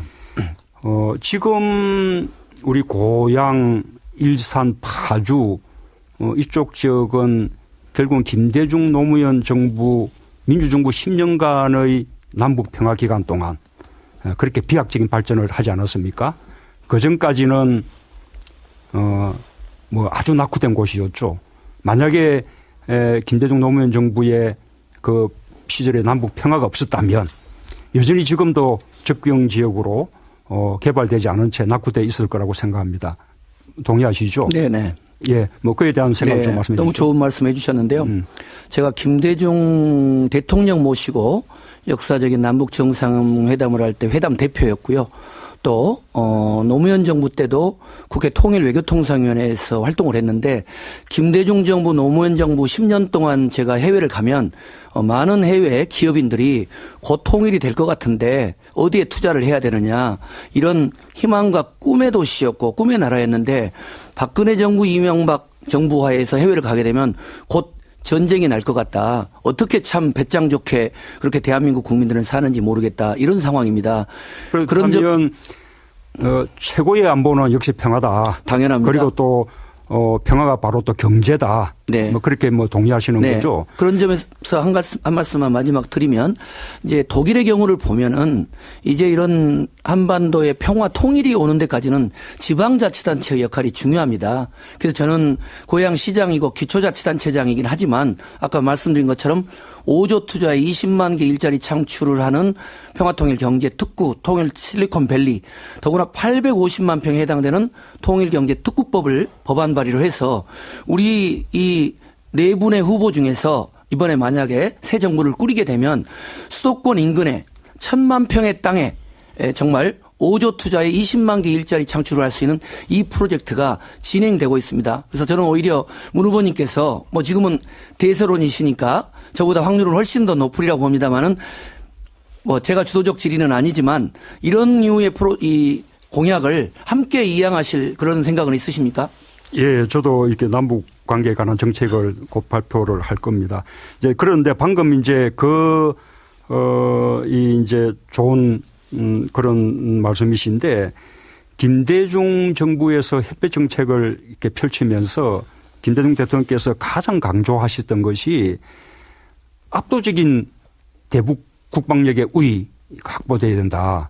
그래야 북한을 대화 테이블로 끌어낼 수 있고 또 평화가 유지될 수 있다. 뭐 그렇게 이제 강조하셨던 거 잘 기억하시죠? 네, 제가 기억하는 게 아니라 제가 김대중 대통령님의 햇볕 정책 3단계 통일론을 제일 먼저 입안하고 그분하고 함께 만들었던 장본인인데요. 이 김대중 대통령의 3원칙, 햇볕 정책의 3원칙이 확고한 안보의 확립, 그다음에 북한의 무력 도발에 대한 불용 이 부분이 들어가 있습니다. 그래서 우리 대북 정책, 특히 화해, 교류, 또 경제 협력을 추구하는 그 정책이 튼튼한 안보라는 토대 위에서 가능하고 또 김대중 정부와 노무현 정부는 이명박 정부와 박근혜 정부에 비해서 훨씬 더 높은 국방비 예산 증가율을 네, 기록하면서 그렇습니다. 국방 안보에 더 많은 관심을 기울였다. 그렇게 네. 말씀할 수 있는 거죠. 네. 하나만 더 말씀드리면 김대중 노무현 정부에 대해서 계속 맞아 북한 퍼주기를 네. 했다라고 이렇게 비난을 하는데 실제로 대북 송금액을 보면 YS 정부 때가 그렇죠. 제일 높았고 그다음에 이명박 정부가 네. 많았고 네. 오히려 김대중 노무현 정부는 그보다 더 적었다. 그런 사실도 알고 계시죠? 근데 이제 그 대목에서요, 문 후보님. 지금 말씀하신 대북 송금 액수의 차이도 이제 차이지만, 김대중 정부, 노무현 정부가 남북교류협력 사업을 통해서 우리는 평화를 얻었고 지금과 같은 이런 일촉즉발의 전쟁 위기가 없는데 지금 박근혜 정부 이명박 정부에서는 이 페리 전 미 국방부 장관 같은 분들은 지구상에서 핵전쟁의 위험성이 가장 높은 나라 중 높은 지역 중에 하나를 한반도로 꼽을 만큼 정말 일촉즉발의 이런 전쟁 위기는 거기에 들어가는 추가적인 안보 비용 그리고 거기에 대한 통일 비용 경제적인 어떤 비용으로 보면 이건 이명박 정부와 박근혜 정부가 추진한 대북 강경책은 참으로 어리석기 짝이 없는 그런 정책이라고 저는 생각을 합니다. 예, 저도 공감합니다. 그래서 김대중 노무현 정부가 안보에서 훨씬 유능했고 이명박 박근혜 정부는 안보에서 훨씬 무능하면서 안보 장사만 해온 그러면서 정권 연장을 획책한 가짜 안보 세력이다라는 말씀을 저도 늘 드리고 있습니다. 우리 안희정 후보께 질문할까요? 제가 대연정에서는 뭐 생각이 좀 다르지만 그러나 그런 통합 또는 포용 뭐 확장 뭐 이런 그 행보에 대해서는 덕분에 우리 당의 외연이 많이 넓어지고 또 안정감도 생기게 됐다 해서 제가 아주 감사드리고 싶습니다. 일자리 부분 질문을 드릴게요. 지금 대한민국에서 가장 시급하고 절박한 과제가 정책적인 과제로서는 일자리 문제를 해결하는 것이다. 좋은 일자리를 많이 만드는 것이다. 라는 부분은 아마 동의하시겠죠. 네. 근데 지금까지는 그 일자리 만드는 것은 민간 기업이 할 일이다. 시장에 맡길 일이다. 그래서 정부는 그 민간 기업들이 더 많은 투자를 하도록 지원하거나 또는 뭐 법인세를 깎아주거나 이런 식의 지원책을 펼쳐왔는데 이제는 민간에만 맡겨두어서는 더 이상 일자리가 늘어나지 않는다. 오히려 좋은 일자리가 줄어들고 있다. 이런 이제 현실에 대해서는 역시 또 동의하시죠. 네. 그래서 이제는 공공 부분에서 일자리 창출에 좀 더 적극적인 역할을 해야 된다라는 부분에 대해서 동의하시겠죠? 네, 그렇습니다. 그런데 처음에는 제가 이제 그렇게 해서 공공 분야 일자리를 많이 늘리겠다라고 한 것에 대해서 약간 비판적인 말씀을 하셨어요. 일자리를 시장에 맡겨야 한다. 국민 세금 걷어서 뭐 이렇게 공무원 숫자 늘리고 할 일이 아니다. 이런 식으로 말씀을 하셨다가 일자리 정책을 홈페이지에 밝힌 내용을 보면 역시 이제 공공 부분에서 일자리를 많이 늘려야 한다라고 여기서 이제 그렇게 인정을 하셨거든요. 이제 이 부분은 좀 정리가 되신 겁니까? 제가 말씀드려도 되겠습니까? 문화부님 제가 말씀을 드려도 됩니까? 예. 우선 일자리 창출에 일자리 지금 현재 청년 실업과 일자리 부족의 문제를 저는 첫 번째로 이렇게 봅니다. 일자리 개수도 좀 부족하지만 일자리가 너무 양극화되어 있습니다. 가고 싶은 일자리가 대기업과 서울 일부에만 있습니다. 지방에는 아무도 안 옵니다. 현재 있는 일자리가 모두 가고 싶은 일자리로 만들기 위한 우리의 적극적 정책이 필요하다는 것을 저는 지적하고 싶었습니다. 두 번째로 81만 개의 공공분야 일자리라고 얘기했는데 말씀하셨는데 그 공공분야의 일자리가 현재 우리의 이 일자리와 청년의 일자리에 대안으로서 그걸 내놓는 것은 공공분야의 일자리만으로서 그것을 일자리 대책이라고 얘기하면 위험하다는 것을 지적한 겁니다. 정부 중심의 이 일자리 정책에는 한계가 있다는 것을 충분히 아시지 않습니까? 그렇죠. 네. 그 일자리가 그런 점에서 저는 공공 부분에서만 만들 수는 없는 것이고 네. 당연히 네. 벤처 창업을 통해서 중소기업 지원을 통해서 또 4차 산업혁명을 통해서 당연히 민간에서 많이 만들어야죠. 그러나 지금까지는 민간 부분에서 일자리 만들기가 실패하고 있으니 공공이 좀 더 주도적인 역할을 해서 마중물 역할을 해야겠다. 제가 문제제기하는 것은 두 가지 그런 이야기죠. 주점입니다. 저는 후보님의 기억을 저는 제 문제제기를 좀 저도 정확하게 말씀을 좀 드리고 싶어서 하여튼 첫 번째는 현재 있는 일자리를 모두에게 가고 싶어하기 위한 일자리의 이 양극화, 중소기업과 대기업, 비정규직과 임금소득의 양극화 문제를 풀기 위한 어떤 노력을 해서 현재 있는 일자리 자체가 모두 가고 싶은 일자리를 하기 위한 정책이 가장 적극적 일자리 정책이다. 이 말씀을 강조하고 싶었고요.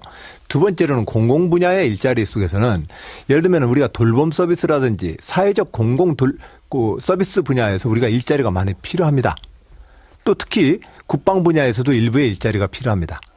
자, 이런 공공 분야에 대한 일자리를 만드는 것은 우리가 어떠한 사회적 서비스로 국가로 갈 것이냐에 대해서는 우리가 거기서 논의를 해야지. 예, 그 점에서는 일자리 부족 문제에 대해서 대안을 공공 분야에서 일자리를 만들겠다고 얘기를 하시니 그 부분은 똑같은 생각이고요. 예. 그러니 그것은 부족하다는 지적을 한 겁니다. 아니 뭐 그 부분 뭐 논쟁하고 싶지 않고 제가 확인 하나 하고 싶은 것은 지금 이제 충남 도정을 맡고 계신데 충남도에서도 이 공공 부분에 복지 이런 쪽에 더 많은 일자리가 필요한데 현실적으로 중앙정부가 이게 조직이나 총액 임금비를 통제를 하기 때문에 필요한 일자리도 만들지 못하고 전부 다 비정규직으로 대체하고 그게 현실이지 않습니까? 만약에 충남도에서도 조직이나 인사에 대해서 보다 많은 자율권과 자치권을 가진다면 굉장히 많은 공공 일자리를 만들어낼 수 있다.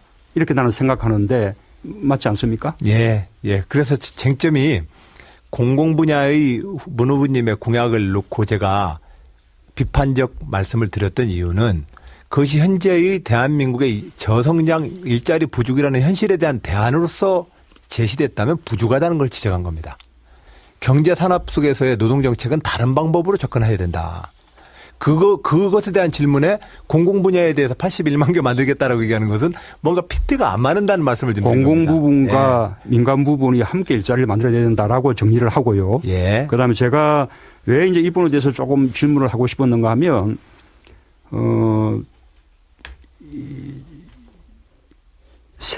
국민 세금 걷어서 그렇게 뭐 공공부문 일자리 늘리는 것이 그게 무슨 대책이 되겠냐 이렇게 말씀을 하셨어요. 그런데 지금 박근혜 정부에서도 왜냐하면 고용 부분 예산이 합계 72조 원쯤 됩니다. 우리가 민간 기업의 일자리를 늘리기 위해서 맞으면 고용 창출에 대해서는 세금 감면을 해 준다든지 그다음에 또 중소기업이나 영세기업에 대해서는 4대 보험 지원을 해 준다든지 이런 부분들은 결국은 다 일자리를 위해서 세금이 투입되는 것이죠.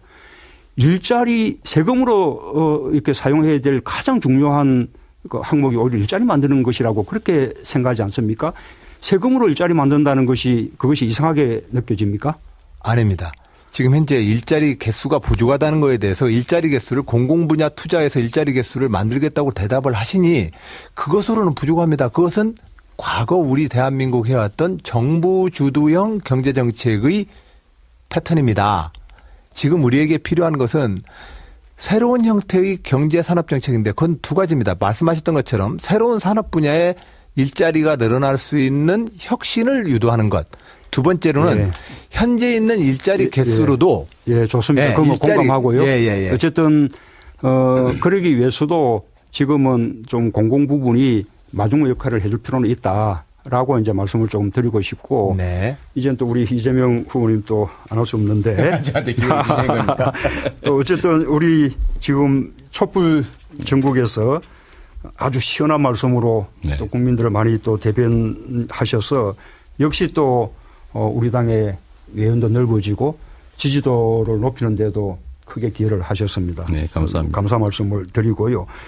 아까 이제 우리 사회 새로운 대한민국을 위해서 재벌 개혁 말씀하셨는데 네. 또 이제 못지않게 중요한 것이 이 적폐청산 가운데서는 권력기관 적폐청산 네. 아니겠습니까? 지금 국정농단 본질은 국가 권력을 사유화해서 국가 시스템을 무너뜨린 게 이게 국정농단의 본질이고 그 중심에 청와대가 있고 검찰이 있고 국정원이 있는 거 아니겠습니까? 네.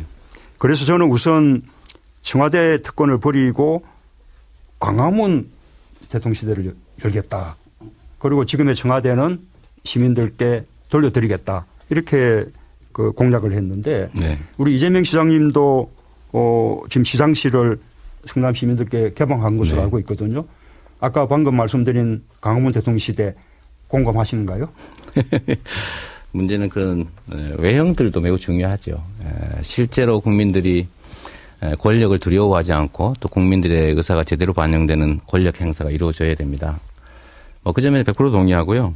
제가 좀 딴 얘기로 아까 일자리 예산 말씀하셨어요. 저는 일자리 100만 개도 좋은데 그 예산 80만 개 만들려면 1인당 3천만 원만 잡아도 24조 원인데 법인세 증세 없이 어떻게 그걸 할 수 있는지 정말로 신통할 제가 공공 부분 그래서 81만 개 일자리를 만들겠다 했는데 그 가운데 공무원에 해당하는 것은 17만 개쯤 돼요. 네. 그러면 거기에 소요되는 예산은 21조 원쯤 듭니다. 네. 임기 중에. 그래서 해마다 4조 2천억 정도면 해결된다는 말씀을 드리고 싶고 그것도 공무원 초임으로 계산한 것이 아니라 공무원 5년차 7급 5호봉 또 경찰 경사 5호봉으로 계산한 것이라는 말씀을 드리고요. 아까 말씀하신 대로 기본소득 보장 28조에 그 토지 배당 또 15조, 네. 43조. 저는 그런 돈 같으면 기본소득 보장도 좋지만 일자리 만들어내면 네. 국민들의 소득이 절로 이렇게 보장되지 않을까 싶습니다만. 일자리도 저희가 별도로 만들 거고요. 제가 드리는 말씀은 80만 개의 일자리를 공공영리에서 만드는 거 다 동의하지만 왜 법인세 인상이 가장 마지막 순위여야 하는지, 왜 이 사회의 가장 강자인 재벌들에게 가장 유리한 정책 순위를 정하는 것인지가 저는 계속 의문이어서. 그 부분 아까 안희정 후보님이 너무나 설명을 잘해 주셨어요. 전체 우리가 하려고 하는 사업들에 대해서 재원 대책들을 국민들에게 설명해야 되는 네. 것이죠. 그래서 1차적으로는 고소득자들의 소득세, 그리고 또 네. 고액 상속, 고액 정리에 대한 또 세금. 그거 다 늘려도 제가 자본소득. 계산해 보니까 5조 원 만들기가 어렵더라고요. 네, 법인세 그렇지 외에는. 않습니다. 네. 우리 그렇게 해서 우리의 조세 부담률을 네. 1%만 높여도 무려 15조 정도의 결국 서민들의 세금을 올리는 거 아닙니까? 자, 네. 지금 여러분께서는 시사다키 정관용입니다. 특집 더불어민주당 제19대 대통령 예비후보자 토론회 함께하고 계시고요. 문재인 후보의 17분 주도권 토론까지 지금 듣고 계십니다. 문재인 후보의 주도권 토론 시간에는 최성 후보, 이재명 후보가 질문을 받은 사람이 역질문을 하는 진풍경이 또 펼쳐지기도 했는데 이런 분위기를 화기애애 이 정도 표현하면 어떨까 싶네요. 마지막 최성 후보 17분 주도권 토론 시작해 주시죠. 네, 최성 고양시장입니다. 이렇게 또 주도적 토론을 하게 되니까 감회가 새롭습니다. 김대중 대통령님의 TV 토론 대책팀장으로서 정말 힘든 여야 간의 정권 교체를 이루게 했던 저 최성이 이제 후보가 돼서 이 자리에서 김대중 대통령님과 노무현 대통령을 이야기하면서 나라의 미래에 대해서 이야기한다는 게 우선 감회가 새롭고요. 또 이 촛불 민심, 촛불광장의 현장에서 정말 고3 수능생들, 우리 청소년들의 눈물 어린 분노를 보면서 정말 시장으로서 무한 책임을 느끼고 이렇게 결심을 하게 됐습니다. 그리고 가장 먼저 예비후보 등록을 했는데 사실 2달 동안 우리 세 분의 후보들하고 한 번도 이런 사자 면담조차도 이루어지지 않으면서 참 여러 가지 이 자괴감도 많이 들었습니다마는 우리 문재인 후보님께도 사실 이러저런 통로를 통해서 항의를 하고 했습니다만 문 후보님이 탄핵 이야기 하시더니 당신께서는 좋은 예능 프로그램 다 나가시고 우리는 또 기회가 주어지지 않아서 사실 섭했는데 오늘 또 공정하게 저에게 또 많은 기회를 주셔서 사람인지라 조금 마음이 편해졌고요. 정작 우리 이재명 후보님 또 안희정 후보님은 대화할 때마다 공정 배려하는데 너무 저를 무시하는 것 같아서 앞으로 이 좀 배려를 하셔서 질문을 좀 공정하게 해 주시기 바랍니다. 네. 안희정 후보님께 질문을 드리도록 하겠습니다. 지금 우리 안희정 후보님은 누가 보더라도 원칙의 정치인, 소신의 정치인, 그리고 포용의 정치인, 나이를 떠나서 그렇게 평가돼 왔는데 지금 대한민국 정치판이 충격이에요. 왜 안희정 후보가 그런 소신과 철학을 가진 분이 이 헌지 탄핵 인용을 앞두고 있는 이 중차대한 시기에 박근혜 대통령을 절대적으로 옹호해 보이는 이런 선한 의지 발언을 하고 또 이 적폐 세력의 몸통이라고 할 수 있는 새누리당과의 대연정을 이야기하고 또 금방 사과를 해버리면 되는데 말실수가 아니다. 자유한국당하고도 이렇게 이 대연정을 하겠다 해서 지금 아실지 모르지만 우리 안희정 후보님을 지지하는 분들이 더 충격에 빠져 있어요. 질문을 드리겠습니다. 더 이상 민주주의와 정당 정치의 원칙을 훼손하지 마십시오. 대선을 앞두고 명분 없는 이합 집산이 거듭된다면 한국의 정당 정치는 또다시 큰 혼란에 빠지게 됩니다. 낡은 정치로는 새로운 대한민국을 열 수 없습니다. 저희들을 믿고 은퇴해 주십시오. 안 후보님 이게 누가 하신 말씀인지 잘 아시죠? 이 말을 누가 한지 잘 모르세요? 예. 기억났습니다. 네. 제 페이스북에서 따오신 글이죠? 예. 그렇죠. 네. 우리 안희정 후보님이 오늘로부터 딱 2달 전 네. 손학규 전 대표에게 정계 은퇴하라면서 하신 말씀입니다. 지금 박근혜 대통령의 현재 탄핵을 이렇게 목전에 두고 온 국민이 지금 분노와 불안 속에서 보고 있는 상황에서 어떻게 이 박근혜 국정농단 세력인 또 다른 몸통이고 공범인 자유한국당과의 대연정을, 연정이라는 건 연립정부예요. 우리 계속 협치와 대연정, 소연정을 우리 후보님 모르시는지 모르겠지만 이거야말로 민주주의와 정당 정치 원칙에 정면 위배되는 거 아닌가요? 어떻게 생각하세요? 저는 누가 대통령이 되더라도 우리 최성 후보님이 대통령이 되시더라도 그 다음날 우회와 맞닥뜨려야 될 현실을 어떻게 풀 것이냐에 대해서 말씀을 좀 드리고 있습니다. 이번에 이런 와중에서도 특검법 재연장하는 그 법안 하나를 지금 통과를 못 시키지 않습니까? 핵심적으로 서로 이렇게 자주 오고 가시면서 대화하십시오. 네네. 하여튼 그래서 이게 민주주의와 정당 정치의 원칙에 정면으로 위배되지 않느냐는 거죠. 어긋나지 않습니다. 왜 그렇죠? 제가 당적을 바꾸자고 했습니까? 당을 깨자고 했습니까? 의회에서 현재의 여소야대 누가 되든 간에 소수 정당이 되는 집권 대통령이 되는데 그 대통령이 의회와 국가개혁의 과제를 놓고 총리 네, 인준이라고 하는 과정 절차를 들어서 네. 의회의 협치 그 수준의 최고 형태로서 연정을 한번 만들어보자는 제안이 정당 정치 원칙에 어긋나지 않습니다. 자, 네. 지금 자유한국당에 있는 네. 분들이 김문수 전 지사나 홍준표 지사나 김진태 의원 이런 분들은 지금 테러를 이야기하고 있고 쿠데타를 이야기하고 있고 명백한 헌재 결정을 앞두고 정말 거의 헌정 파괴적인 발언을 하고 있는 그 정당과 헌재의 심판이 내리는 대단히 중요한 결정이 있는데 더불어민주당의 유력 후보가 연립정부를 구성하겠다라는 이야기는 그건 정당 정치와 민주주의의 원칙에 정면으로 배치되는 거죠. 그렇지 않나요? 예, 안 그렇습니다. 왜냐하면 국가개혁과제 그러니까 무조건 뭐 연립정부를 만들자고 말씀을 드리는 게 아니라 네. 예, 우리가 개혁 과제를 놓고 정당 간에 어느 정도의 코알리션, 즉 연정의 네. 범위를 만들 것인지를 놓고 치밀하게 논의해야 합니다. 그래서 저는 국가 대개혁 과제를 놓고 가장 압도적 다수를 한번 형성해 보자고 제안하고 있는 것입니다. 좋습니다. 이 안희정 후보님이 이제 이렇게 무슨 말씀을 하실 때 보면 항상 저는 이제 동년배이긴 하지만 이렇게 사려 깊고 여러 가지를 복합적으로 생각을 하세요. 많이 배웁니다. 그런데 지금은 이 더불어민주당을 포함해서 국민의당, 정의당이 지금 집중하고 있는 건 그리고 수천만의 국민이 집중하는 건 조금이라도 헌재가 탄핵을 인용하도록 모든 힘을 집결하고 있는데 한 번도 아니고 대단히 중요한 범죄적 사실로 기소된 내용조차도 선한 의지로 좀 봐주자. 그리고 거기하고 연정할 수도 있는 거 아니냐. 왜 그걸 나쁜 뜻으로만 생각하지. 이거는 동네에서 그냥 뭐 여러 가지 인간성 좋은 아저씨가 할 수 있는 이야기이긴 하지만 적어도 대통령 후보로 나온 유력 후보가 이렇게 이야기하는 것은 제가 볼 때는 헌재에 미치는 영향도 상당히 부정적일 수 있다고 생각하는데 이런 부분들은 고려를 안 하셨습니까? 그 선한 의지가 발언되었던 부산대 강연제 동영상 혹시 최 후보님 네, 잘 네, 봤습니다. 근데 그걸 보고 나서도 그렇게 선한 의지만 가지고 논의되면 네. 실수가 될 수 있는데 네.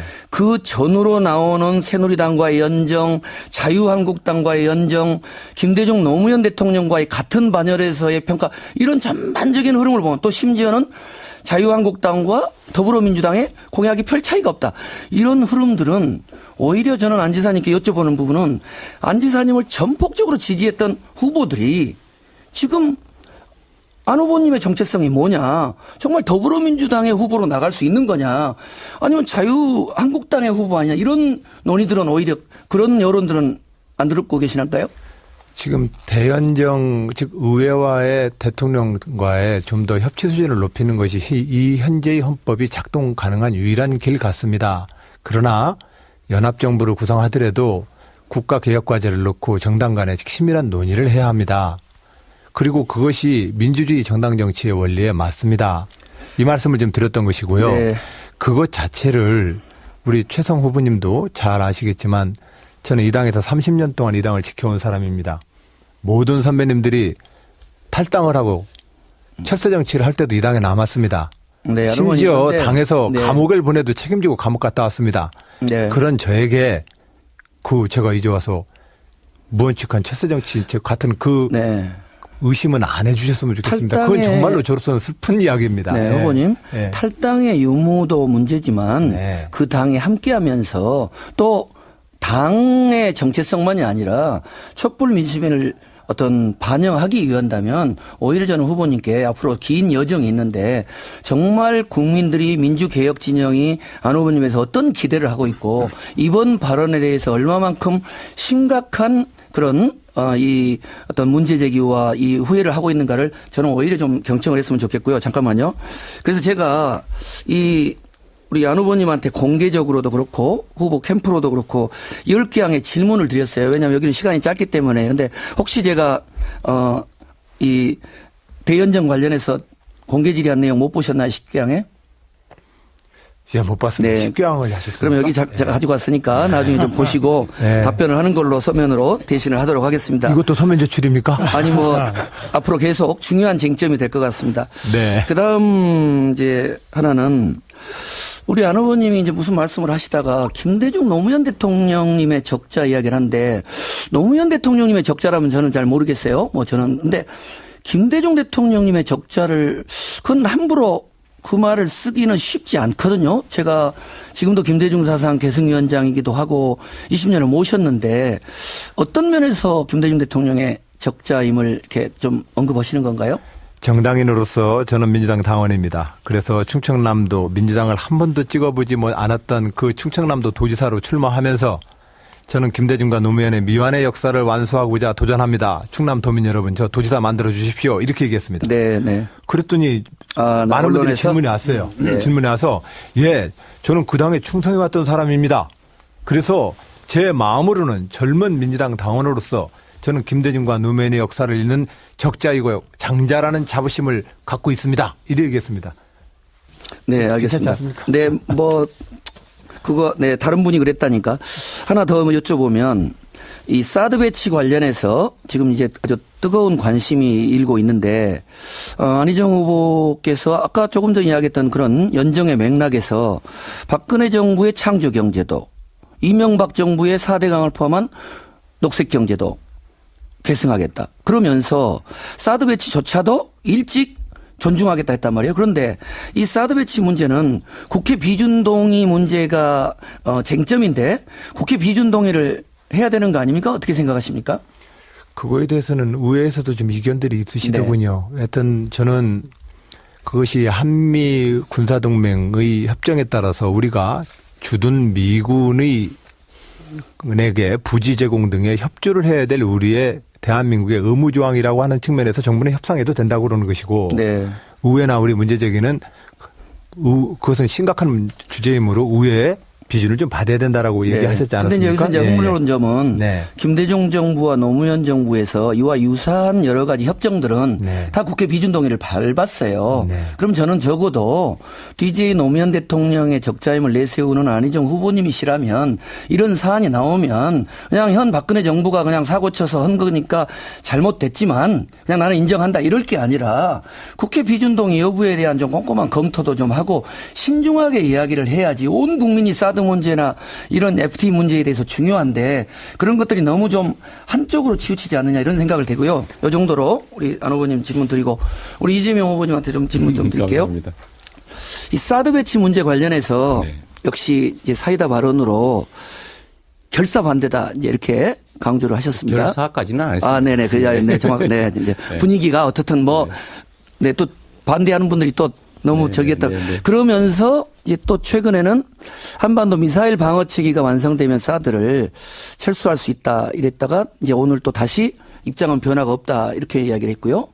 또 주한미군 철수할 각오를 하더라도 그에 맞춰 국방정책을 수립해야 된다 이런 말씀을 하셨는데 저는 우리 이재명 시장님 경기도에서 이제 자주 뵈서 스타일을 너무 잘하는데 네. 아까 이제 재벌 논의 때도 그렇고 이런 사드 문제 이런 것은 이렇게 종합적으로 우리의 북핵 문제 또 트럼프 행정부와의 한미 동맹 문제 또 여러 가지 이 사드 문제가 가져다줄 중국과의 관계 그러면서 사드에 대한 해법도 좀 나오고 주한미군 철수도 이런 문제가 나와야 되는데 이렇게 촛불 광장에서 하시듯 이렇게 사이다 발언을 하게 될 경우는 사실 이것이 가져다 줄 파장이 대단히 크다고 보거든요.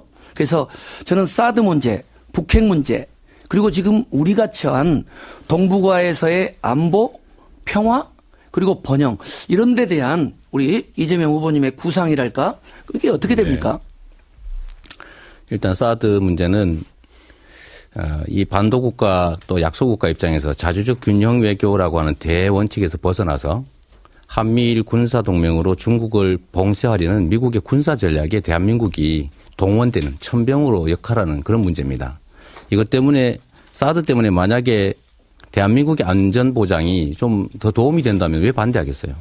실제로 아시는 것처럼 미국의 군사적 이익에는 부합하지만 이것 때문에 중국이 대북 핵 개발 또 미사일 억제를 위한 국제 공조에서 뒤로 빠지고 있고 그래서 북한이 여유를 찾고 또 예를 들면 미중 간 군사 충돌까지 우리가 걱정해야 되고 네.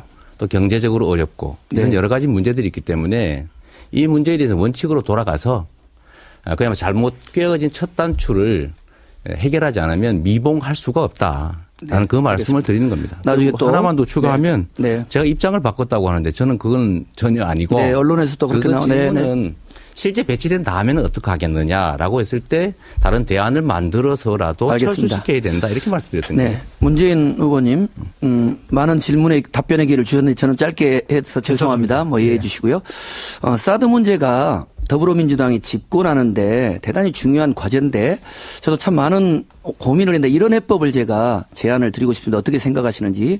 우선은 논란이 되고 있는 사드 배치에 대한 국회 비준 동의 여부를 헌재에게 법적 판단을 좀 당이 요청했으면 좋겠어요.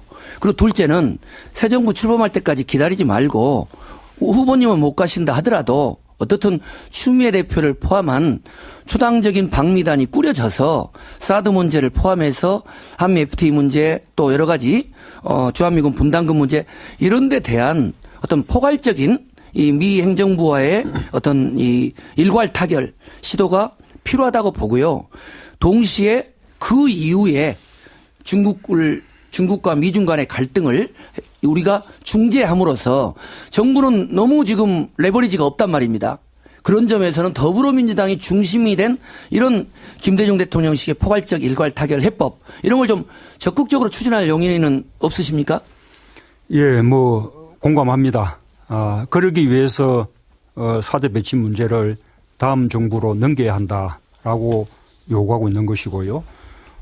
지금 그 탄핵당한 이 정부가 사드 배치 문제에 대해서 대못질을 하지 않고 다음 정부로 밀어준다면 저는 충분히 그 국회 비준과 외교적인 설득 노력을 통해서 안보도 지키고 국익도 지키고 이렇게 해낼 자신이 있습니다. 네. 국회 비준 동의는 저도 여러 가지 법적 검토를 해봤는데 충분히 비준 동의를 받을 만한 이 요건들이 있습니다. 저도 비준 대상이라고 확신합니다. 그러시죠? 그래서 이제는 더불어민주당이 사드를 찬성하냐 반대하느냐 평양을 먼저 가느냐 미국을 먼저 가느냐 이런 저차적인 논쟁이 아니라 정말 이러한 문제를 해결하는 주체로서 적극적인 그런 외교력을 발휘해야 된다고 봅니다. 저는 경선 중에라도 이런 기회가 되면 제가 직접 미국을 방문할 용의도 있습니다. 답변 시간 조금만 주십시오. 네, 질문이 나온 거죠? 예. 그러니까 한 20초만 마무리. 예. 이 국회 비준 동의는 반드시 필요하다 보고요. 그 점에 대해서 우리가 헌법재판으로 다툴 수 있는 길은 권한쟁의 심판 청구를 제기하는 것이죠. 그런데 이 권한쟁의 심판 청구는 당 차원에서나 국회의원 개인 차원에서는 할 수가 없고 국회의장께서 국회를 대표해서 제기해 주셔야 되거든요. 그래서 지금 우리 더불어민주당에서는 지속적으로 이것이 국회 비준 사항이다라고 지금 말씀을 드리고 있고 또 의장께도 그렇게 요청드리고 있습니다. 알겠습니다. 우리 최성 후보가 저희가 미리 공통질문을 드렸는데 아실 텐데 사드 문제를 모든 후보에게 물어봤어요. 저희가 사실 뒤에 이제 30초짜리 짧은 답변하는 공통질문의 하나로 사드 배치에 대한 입장이 들어있거든요. 사드 문제를 30초로 답할 수가 없어서 그래서 지금 이 자리에서 네 분이 동의하시면 그 사드 배치 문제를 저희가 빼겠습니다. 대신에 청취자 질문 하나 추가해도 되겠습니까? 네. 저는 사드 배치 문제도 따로 한번 생각을 저도 했으면 좋겠는데 워낙 중요하기 그대로 때문에. 하겠습니다. 예. 자, 이제 짧은 질문 3개 소화하면 마무리가 될 텐데요. 첫 번째, 물론 큰 질문입니다만 핵심적인 답변만 해주시기 바랍니다. 이 순서상 1번 이재명 후보가 먼저 30초 내에 촛불 집회, 태극기 집회의 골이 깊습니다. 대통령 되시면 이런 갈등 해소 위에 어떤 노력하시겠습니까? 시작하세요. 네. 보통은 통합과 봉합을 좀 이렇게 헷갈리는 경우가 있는 것 같습니다. 이 봉합과 통합은 다른 거죠. 현재 있는 문제들을 철저히 분석하고 책임을 묻고 청산한 후에 그야말로 새롭게 출발할 때 통합이 필요합니다. 그런데 우리는 통합의 이름으로 보통 기존에 청산되어야 될 세력들과의 봉합을 통합으로 포장하는 경향이 있습니다.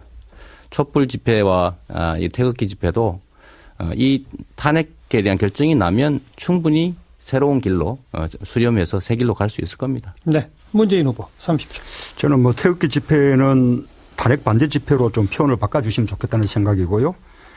탄핵 결정이 나고 나면 하여튼 이제부터는 우리 국민들 상처와 분열 치유하고 새로운 대한민국 건설을 위해서 국민들 마음을 하나로 모으는 그런 노력을 해야 한다고 생각합니다. 저부터 앞장서서 국민화합과 통합을 위한 노력을 해나가겠습니다. 제가 대통령이 되면 그전까지 어떤 정치 입장을 가졌던 국민들을 편가르지 않고 하나의 국민 위에 모두의 정부를 만들어 나가겠습니다. 네. 최성 후보. 촛불 시민이 꿈꾸는 정의로운 대한민국, 태극기 집회 시민이 꿈꾸는 부국 강병의 나라는 참 좋은 대통령이 선출돼서 정의롭고 평화로운 대한민국을 만들면 저절로 촛불과 태극기는 통합됩니다. 문제는 정의로운 대통령의 탄생입니다. 청와대와 국회, 자치정부에서 오직 국민 통합을 위해서 일해온 저 최성이 만들어내겠습니다. 감사합니다. 네. 안희정 후보. 예. 우리가 어떤 다툼이 있고 싸움이 있을 때 유일하게 의지해야 될 유일한 곳은 헌법밖에 없어 보입니다. 주먹 싸움을 할 수도 없고 밤새워서 토론한다고 서로 간에 똑똑한 경쟁을 해도 그 결론이 안 나지 않습니까? 우리는 결국 민주주의 선거와 헌법이 정신으로 통합을 이뤄내야 합니다.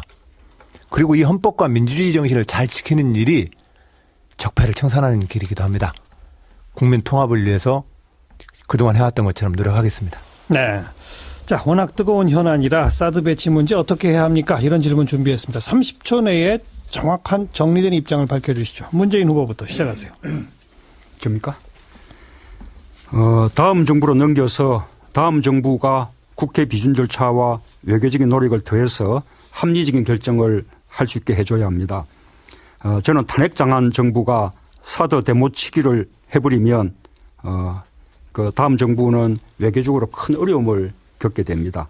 저는 이 문제를 외교적으로 해결해서 안보와 국익을 함께 지켜낼 보관과 자신을 갖고 있습니다. 중국 정부도 과도한 보복 조치하고 있는 것은 유감스럽고 네. 중단을 촉구합니다. 최성 후보. 대통령 탄핵 결정 직후에 수권정당을 꿈꾸는 더불어민주당의 지도부가 주도적으로 트럼프 미 행정부 고위 관계자를 만나서 사드 배치와 북핵 문제의 포괄적 일괄 타결을 적극적으로 협의해야 됩니다. 그리고 확고한 한미동맹의 토대 위에서 중국 지도부를 만나서 한국, 미국, 중국 간의 3국 상생 방안을 마련해야 됩니다. 저도 제 외교 인맥을 총 가동하겠습니다. 안희정 후보, 사드 문제. 박근혜 대통령과 새누리당의 미숙함으로 지금 우리가 아주 곤란한 처지에 빠져버렸습니다. 우리는 국방과 안보를 한미연합작전과 동맹체제에 기초하고 있습니다.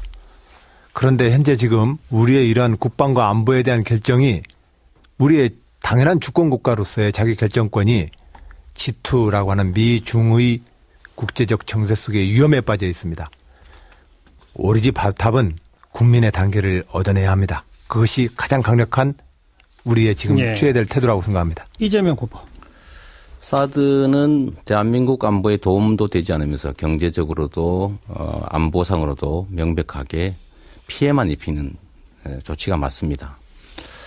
강대국이 요구했다고 해서 이미 합의했다고 해서 어쩔 수 없지 않느냐. 이 상태에서 어떻게든지 봉합해보자라고 하는 것은 국가 지도자로서의 태도는 아니라고 생각됩니다.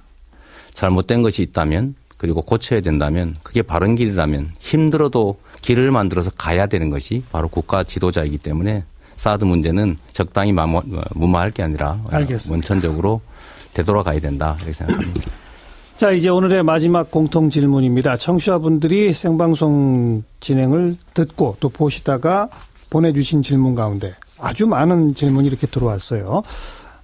최성 후보가 먼저 답변하실 시간이고 30초 이내입니다. 대통령의 탄핵이 이제 인용이 되면 대통령은 자연인 신분이 됩니다. 그 후에 박근혜 대통령에 대한 수사와 사법 처리 어떻게 해야 한다고 생각하십니까? 이런 질문에 대해서 30초 내에 답변해 주시죠. 최성 후보부터.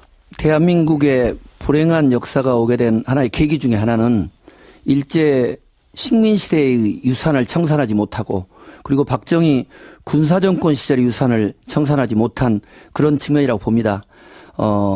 이번에 박근혜 대통령에 대한 탄핵이 이루어지더라도 이 과정에서 벌어졌던 국정농단의 이런 실태들 정말 모든 부분에서 법적으로 판단해서 역사에 이런 이 비극적 사태가 재현되지 않는 그런 엄정한 법적 심판을 내려야 된다고 봅니다. 네, 안희정 후보.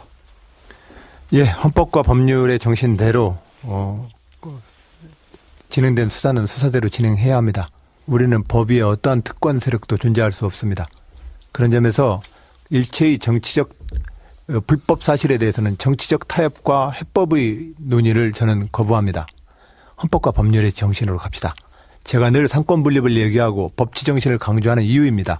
이제 더 이상 모든 어떤 사건들을 정치적 봉합이라는 이름으로는 처리하지 않을 계획입니다. 네, 이재명 후보. 대한민국은 민주공화국이고 민주공화국의 가치 중에 가장 중요한 것은 법 앞에 만인이 평등하다는 것입니다.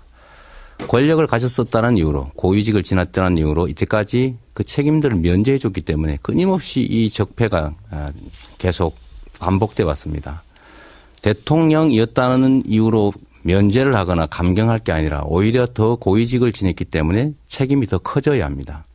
당연히 보통 사람과 똑같이 대통령 퇴임과 동시에 구속하고 엄정하게 처벌해야 된다 생각합니다. 문재인 후보. 예, 박근혜 대통령의 범죄 사실이 대단히 무겁습니다. 그런데도 검찰 수사 거부하고 특검 수사도 거부했습니다. 엄중한 법적 책임을 물어야 한다고 생각합니다. 누구나 법 앞에 평등하다라는 사실을 분명하게 보여서 사법 정의를 바로 세워야 한다고 생각합니다. 네. 이렇게 해서 이제 준비된 질문은 모두 마무리가 됐고요. 이제 마지막 지지 호소하실 수 있는 마무리 발언 시간입니다. 원래는 2분 정도 시간을 드리려고 했는데 조금 지체가 돼서 1분 30초로 변경할 테니까요. 1분 30초 내에 우리 안희정 후보부터 마무리 발언 시작하시죠. 예, 저 안희정입니다. 최근에 대연정에서부터 선한의지까지 많은 논란의 중심에 있어 왔습니다.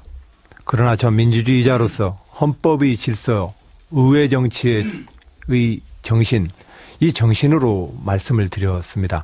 그것이 우리를 통합과 질서로 다시 이끌어줄 것이라 믿습니다. 그런 마음으로 제안했습니다.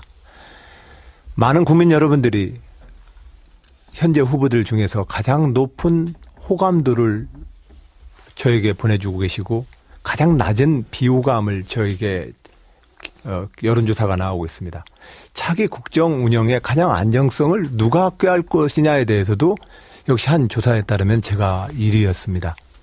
예, 민주당의 외연을 넓히고 그리고 우리 민주당이 오랫동안 지내왔었던 중도 보수까지 당의 외연을 더욱더 넓혀서 우리 당이 이 정권 교체가 대한민국의 새로운 정치 그리고 대한민국 주도 세력의 교체로 저는 만들어 보고자 합니다. 그 길이 우리 민주당을 위해서뿐만이 아니라 대한민국의 이 분단과 전쟁과 독재를 겪었던 이 대한민국의 정쟁의 정치를 극복시키라는 국민의 명령이기 때문에 그렇습니다. 저는 지금 그 세 길을 가고 있습니다.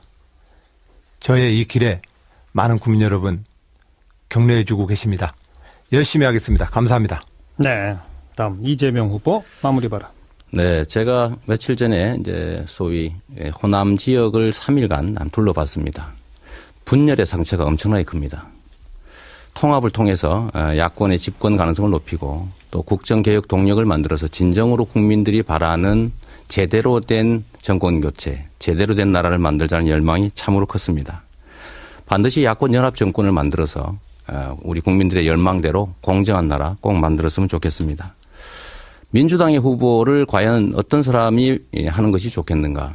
저는 민주당이라고 하는 거대한 정치 세력의 후보, 그 대표를 뽑는 것이기 때문에 그가 가진 세력, 또 그가 물려받은 정치적 유산, 그의 혈통 이런 것들을 따질 게 아니라 흙수저라 할지라도 그야말로 성공할 수 있는 그 개인의 자질과 역량과 실적을 보고 판단해 주시면 진정으로 공정한 나라가 우리 민주당에서부터 시작될 수 있다라고 생각합니다. 미국의 버니 샌더스를 민주당의 기득권으로 막은 결과는 결국 대선에서의 패배였습니다. 우리 국민들의 열망대로 그가 가진 세력이나 유산이 아니라 그가 가진 역량과 가치와 철학과 또 그가 공인으로서 만들어 온 실적 이걸 기준으로 판단한다면 저는 제가 민주당의 대선 후보로 가장 합당하다고 확신합니다. 우리 국민들이 원하는 바대로 공정한 나라 만들 수 있는 기득권과도 싸워서 이길 수 있는 또 이겨왔던 이재명을 지지해 주십시오. 네. 문재인 후보 마무리 발언. 예, 문재인입니다. 국민 여러분들께서 어떻게 들으셨는지 모르겠습니다. 우리 당 후보들은 자랑스러운 하나의 팀입니다. 우리 후보들의 지지도 합계가 60%가 넘습니다. 함께할 때 우리는 강하고 또 함께하면 우리는 정권 교체 해낼 수가 있습니다. 저 문재인의 가장 큰 장점은 국정 경험을 가진 유일한 후보라는 사실뿐만 아니라 참여정부의 성공과 실패의 교훈을 함께 가지고 있다는 사실입니다. 그리고 거기에 더해서 이렇게 함께할 든든한 팀과 든든한 당이 있습니다. 더 준비된 후보 저 문재인이 저 혼자만의 힘이 아니라 우리 함께의 힘으로 무너진 대한민국을 다시 일으켜 세우겠습니다. 정권 교체, 적폐청산, 완전히 새로운 대한민국 저 문재인의 모든 것을 걸고 반드시 이루겠습니다. 저 문재인과 함께 해 주십시오. 이게 나라냐라는 탄식이 아니라 그래 이게 대한민국이지 라고 자랑스럽게 말할 수 있게 만들겠습니다. 감사합니다. 네. 마지막으로 최성 후보 마무리 발언.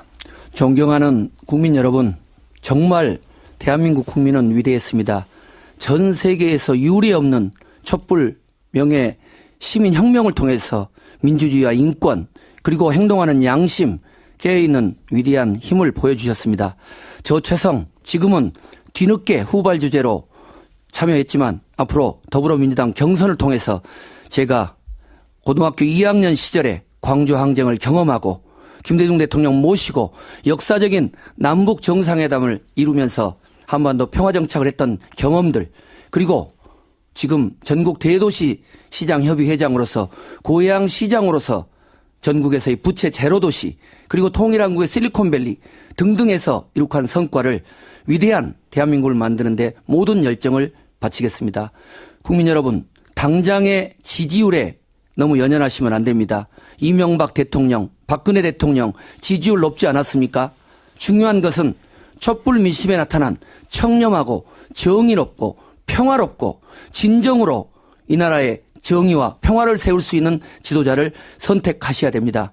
저 최성은 당장 우리 국민 여러분께 대통령 뽑아달라 이렇게 하지 않겠습니다. 진정으로 우리 더불어민주당에 누가 청렴하고 정의롭게 대한민국을 일구어 나갈 수 있을 것을 앞으로 토론을 통해서 보시고 지지율보다는 적임자를 적격자를 선택해 주십시오. 최성 이름 두 자도 꼭 기억해 주십시오. 네. 네 분 모두 수고하셨습니다. 이렇게 해서 더불어민주당 제19대 대통령 예비후보자 토론회 시간이 다 됐네요. 힘드셨습니까? 네, 재밌었습니다. 재밌으셨습니까? 예, 아주 만족했습니다. 네. 앞으로 또 계속 토론회가 이어질 텐데 오늘 못 주고받으신 공방이 있으면 또 이어질 토론에서 또 심도 있는 토론을 이어가 주시기를 부탁을 드리겠습니다. 저희가 또 사다리 타기에서 번호까지 매겼는데 거기에도 동참해 주신 거 다시 한번 감사드리고요. 원래 사다리 타고 나면 또 그다음에 뭐 식사 자리는 없습니까? 뭐 짜장면도 배달. 자, 이건 지금 공식 기호는 아닙니다. 여기서만 쓰는 1번 이재명 후보, 2번 문재인 후보, 3번 최성 후보, 4번 안희정 후보 모두 수고하셨습니다. 네, 감사합니다. 감사합니다. 수고하셨습니다.